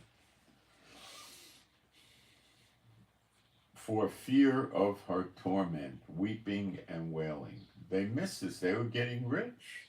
Lamborghini, Ferrari, and other McLaren and other supercar companies, Mercedes, BMW, Porsche, I think Rolls Royce or Bentley. One of Rolls Royce is out of England, I think, and the Bentleys are out of Germany. I think Volkswagen owns them now or something. France has Citroën, and they don't sell a lot of cars to U.S. and France. Italy, Germany, and the UK sell a lot of cars to America. They sell planes to America, all this stuff. Weeping and wailing. Verse 16, and saying, alas, alas, that great city that was clothed in fine linen, and purple and scarlet, and decked with gold, and precious stones, and pearls. This is sort of like the way the New Jerusalem's depicted, but this is a cheap imitation, of garbage. It's a garbage place. For in 1 hour, so great riches has come to naught. Well, when DC goes, the money is worthless, right? The stocks, the bonds, the commodities, the futures, the options, all worthless. And the real estate worthless. And the cars over there. The cars and the jewelry and the gems and the clothing and the fine goods will be looted. They'll loot that stuff out of there. And every shipmaster and all the company of ships and sailors and as many as trade by sea stood afar off. That, I think this is them that were watching. They're out in the water. The place is burning up. They're a half a mile offshore. And they're not that affected. They see it burning. They get scared, but they're not going to burn up. Then they could choke a lot, but they're probably not going to choke to death. And cried when they saw the smoke of her burning, saying, what city is like unto this great city? And they cast dust on their heads and cried, weeping and wailing, saying, alas, alas, that great city, wherein were made rich all that had ships in the sea, by reason of her costliness. For in 1 hour she's made desolate. Nowhere here are we reading of the beast and the false prophet and the mark of the beast and getting your head cut off if you don't take the mark and the talking statue. Nowhere. It's not here. Rejoice over her, thou heaven, and you holy apostles and prophets, for God hath avenged you on her. Now, this could take place over time because the whore of Babylon's been running around for a long time, running things. She was behind the original Babylon, or she wouldn't be called the whore of Babylon, would she? And a mighty angel took up a stone like a great millstone and cast it into the sea, saying, thus with violence shall that great city Babylon be thrown down, and shall be found no more at all. And the voice of harpers and musicians, and of pipers and trumpeters shall be heard no more at all in thee. And no craftsman of whatsoever craft he be shall be found any more in thee. And the sound, well, they're not going to be making any stuff to sell in America. And the sound of a millstone shall be heard no more in thee, and the light of a candle. Arise, shine, your light is come, darkness and gross darkness has covered the earth. Well, here you go. And the light of a candle will shine no more at all in thee. Oh, this could be because it's destroyed and there's nobody there to light any candles. That could be it, yeah. A candle, just when you translate it, just basically means a light. Shall shine no more in thee, and the voice of the bridegroom and of the bride shall be heard no more at all in thee. For thy merchants were the great men of the earth.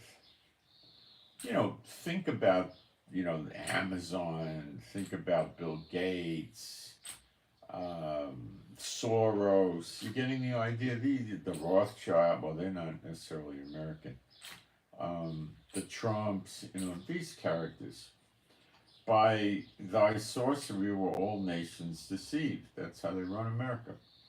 And in her was found the blood of prophets and of saints, and of all that was slain upon the earth. That's in her is the daughter of Babylon, the whore of Babylon. All right, let me take a quick gander at the chat, and I mean quick, just to see if we've got some garbage to throw out, really. And I do answer questions.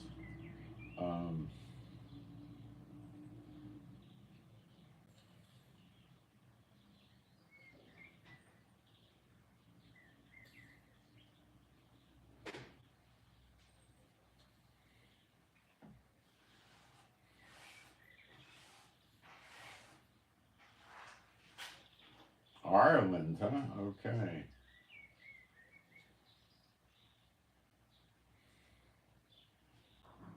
Pray for the peace of Jerusalem. They shall prosper that love thee. That's it.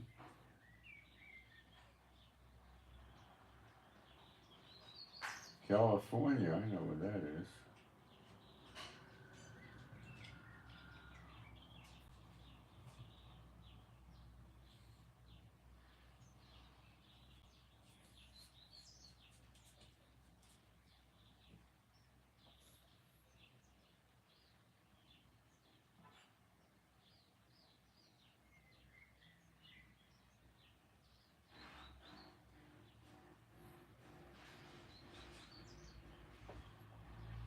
Serbia, that's different.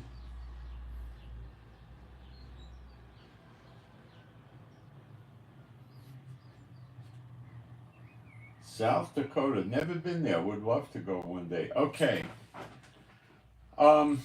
Isaiah 47.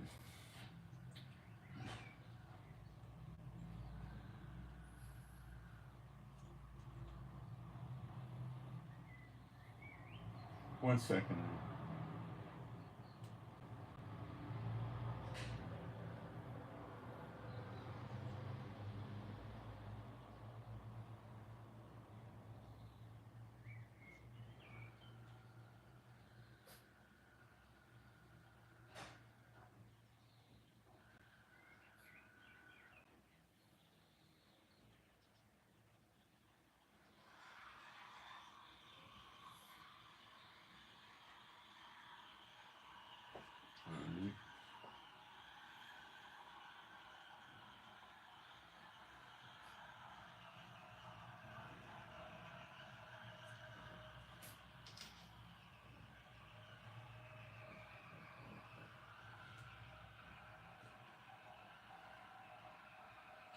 Just a second, kids.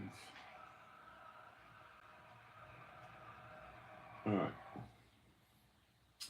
There is a prayer request I didn't cover, and we should cover it because that's important to the people. I'll give it to you now. JG, Jack Golf. Well, let's say Jack Gary. JG, Jack Gary. And MG, Mike Gary. So it's for JG and MG. The prayer is for a good marriage.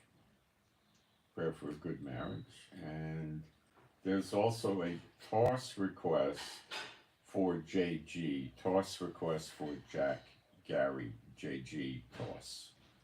Okay, that's the only prayer toss requests I have today. But they're free and they're out there for you if you want to take advantage of it. You can send me an email. My email's at the top of the description box. You can put something up in the chat if you want. Just give us the initials of the person you want the prayer or the toss for privacy, and then I'll delete your entry in the chat right after we do what you requested. Okay, so we're in Isaiah 47, and you'll be able to see how this fits in so nicely with Revelation 17 and 18. And Isaiah 47 announces who it is. Come down and sit in the dust, O virgin daughter of Babylon. That's America. That's Jeremiah 50:51. Revelation 17 and 18. The same thing. Sit on the ground. There is no throne, O daughter of the Chaldeans. The Chaldeans were people that lived in the old Babylon that were witches, soothsayers, fortune tellers, that sort of garbage. Specifically astrology, I think, is what it implies. When newspapers used to be popular in America, which is a long time ago, I guess, but I'm old. I remember going to school on the subway, reading the papers. I used to read the Herald Tribune, the New York Times, the Wall Street Journal, Investors Daily, all these things.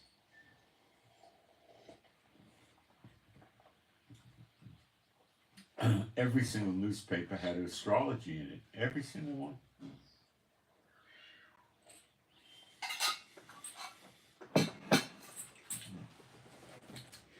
They would give you your star chart for the day. That's a demonic thing. For thou shalt no more be called tender and delicate. That's Washington, D.C., United States. Take the millstone and grind meal. Instead of being so highfalutin, now you got to grind your own meal. Uncover thy locks, make bare the leg. Uncover the thigh, pass over the rivers. That's very embarrassing. Thy nakedness shall be uncovered. That could be very interesting. Yea, thy shame shall be seen. I will take vengeance, and I will not meet thee as a man. Jehovah's not going to go after her like a man. It's not going to go well for her at all. As for our Redeemer, so we should now think year of redemption. Jehovah of hosts is his name, the Holy One of Israel. Kadosh Yisrael. So it says, Jehovah of armies, Shem. Does it say Shem? Let's make sure. Yeah. Shem means name. Shem Kadosh Yisrael. Sit thou silent and get thee into darkness. There's the darkness again from Revelation 17:18. O daughter of the Chaldeans. Well, the Chaldeans were occupants of Babylon. Same thing, right? Daughter of Babylon. For thou shalt no more be called the Lady of Kingdoms. The Lady of Kingdoms. Columbia Motion Pictures. She's on a pedestal holding a torch. The light, come to me. Statue of Liberty, same crap. Same thing. Come to you, oh you burden, you'll be here, and you'll be free, the land of the free. Yeah, sure. The Lady of Kingdoms, that's DC, Columbia, runs the world, runs many kingdoms. I was wroth with my people. I have polluted mine inheritance and given them into thy hand.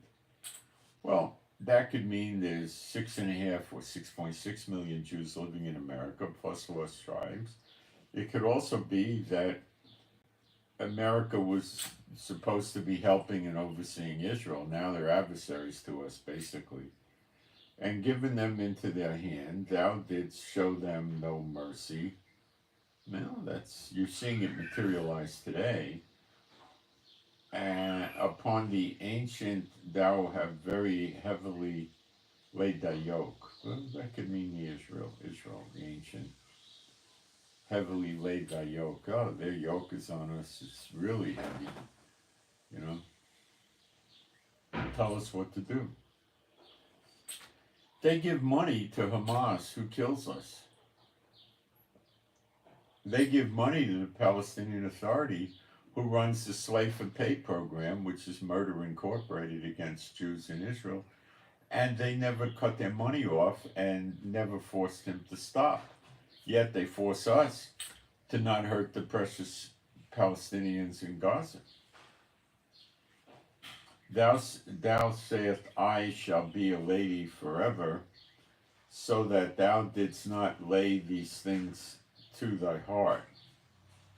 Neither didst I remember the latter end of it. They're not remembering what the scripture says, is how I'm interpreting that. Therefore, hear now this, thou that art given to pleasures, that there it is, the pleasures, that dwellest carelessly. There it is again, the dwelling carelessly, that saith in thy heart, I am, and none else beside me. I shall not sit as a widow, neither shall I know the loss of children. That's the pride of America, but I don't think it holds up too well anymore.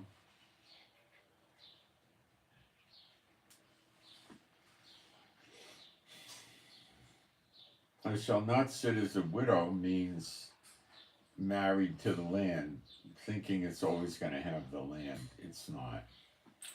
Loss of children are basically unclean spirits serving people. The tares and the wheat of Matthew 13, the tares is one reason, also just the ones overtly serving the unclean spirits and so forth. But these two things shall come to thee in a moment. In one day, the loss of children and widowhood, they shall come upon thee in their perfection, for the multitude of thy sorceries, and for the great abundance of thine enchantments. That's how these big companies sell products. That's how they run the whole country. The governments run this way. The whole thing is witchcraft, evil driven. For thou trusted in thy wickedness. There it is. And thou hast said, none seeth me. Oh, they're wrong. Thy wisdom and thy knowledge, it hath perverted thee, and thou hast said in thy heart, I am, and none else beside me. It doesn't really say I am. It says ani, I.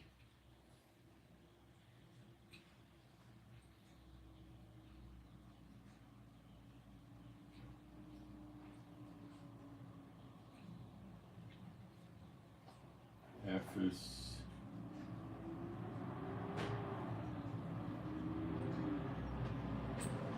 It says ani, Ephes, od. Doesn't translate crispy to English, but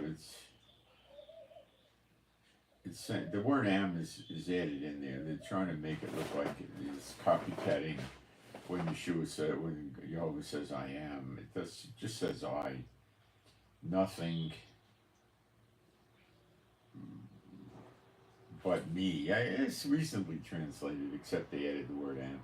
Therefore shall evil come upon thee. Thou shalt not know from whence riseth, And now just look in the recent months, all the stuff that keeps happening with Biden. I don't know what's going on.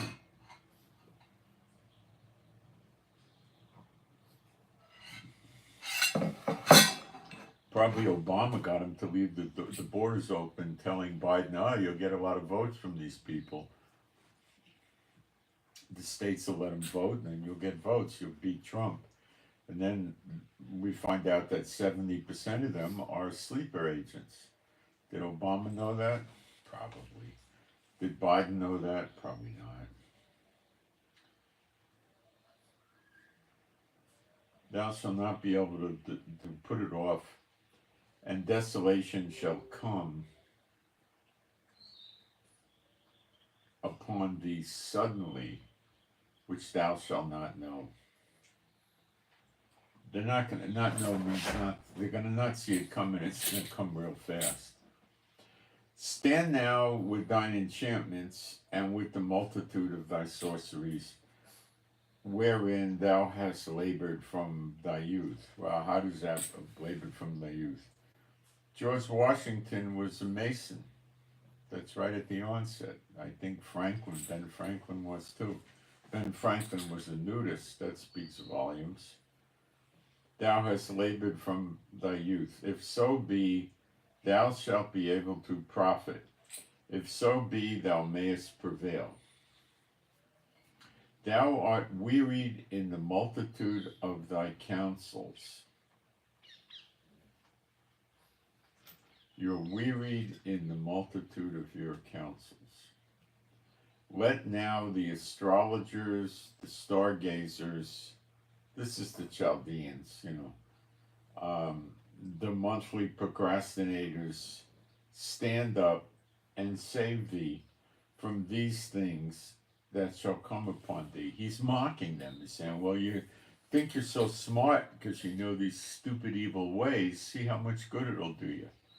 It's not going to do him any good. Behold, they shall be as stubble.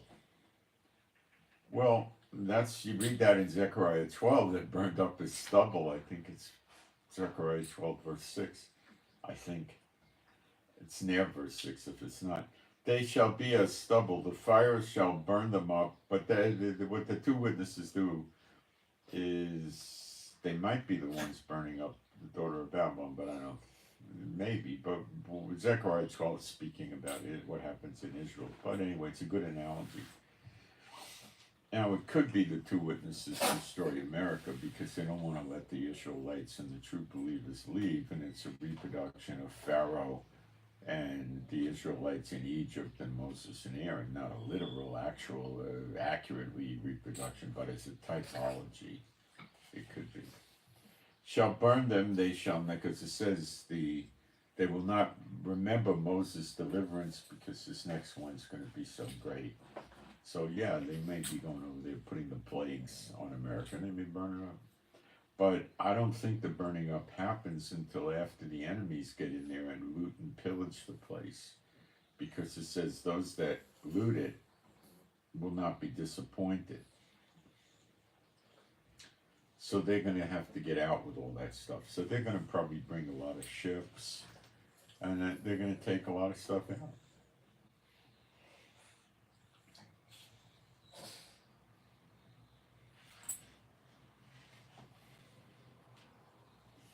They shall not deliver themselves from the power of the flame. There shall not be a coal to warm at, nor fire to sit before it. Now, that happened in Egypt. The Israelites lived in Goshen, and they had light in their houses, which means they could have lit a coal or wood or a torch and cooked. This went on for 3 days. Outside, it was so dark, I'm guessing you couldn't see your hand in front of your face, so it'd be very dangerous to walk outside. And the Egyptians could not light a fire or a coal or a torch or anything in their houses. They couldn't cook, and they couldn't see, and they couldn't go outside. They couldn't do anything for 3 days.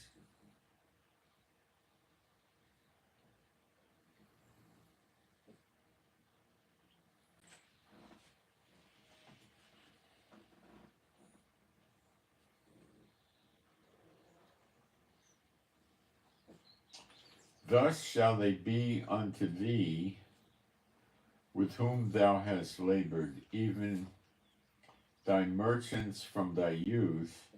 They shall wander every one to his quarter, none shall save thee. Well, you see this in Jeremiah 50:51, where the workers that harvest and sow the seeds, the agricultural workers, for fear of the sword, leave America and go back to their own country, which could be Mexico, uh, any South American country or Europe or anywhere they come from. Okay? So, I think we covered a lot today, so I don't think I'm going to push on through another few chapters of Jeremiah. We can do that another day. But I think I accomplished what I was trying to accomplish today. Let me see if I need any questions here or anything like that.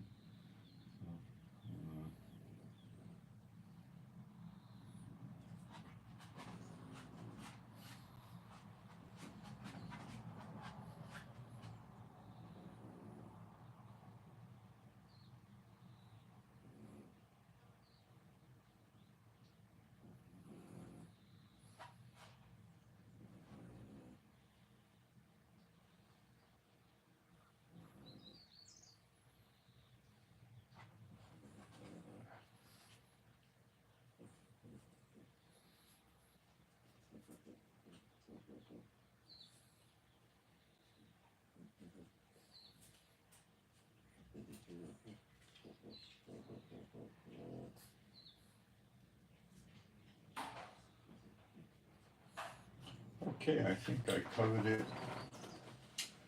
So I'm Moshe. Please pray for me and my wife for peace, safety, protection, and joy. We got a particular problem with my wife's phone. It's not able to get a telephone signal in our house, but if she goes maybe a half mile away, it works. So we don't know exactly how to remedy this. So please pray that we get a resolution from my wife's phone working in the house. They're doing, the cell phone company's doing some work regarding the tower, and they just leave people in the lurch or something. I don't know the resolution. My phone works, ours doesn't. So we're not sure what to do. So please pray for that. Pray for our animals and pets, which are all rescues, that they be happy, healthy, and whole. And pray for our finances and our health and healing. And could use some prayer for my eyes again. Pray for my eyes. And pray for the peace of Jerusalem. So Revelation 17 and 18 is Isaiah 47, which is Jeremiah 50 and 51. Okay. Daughter of Babylon. Good old USA. Soon. So the true believers, which have the true gospel and all, well, the true believers, let's leave it there. Because God's a judge of the hearts. When they see the sign of the Son of Man in the clouds, they'll be changed into this eternal life, which means you could still die, but you're probably going to go at least 1,000 years, but you don't have to go that far. You just have to make it into New Jerusalem and eat from the tree of life and the water of life, and that's roughly going to be 70 years from now, roughly. Could be some months off or something like that, but about a year, about 7 years. Based on Daniel 9:24, Shavim, the 270s.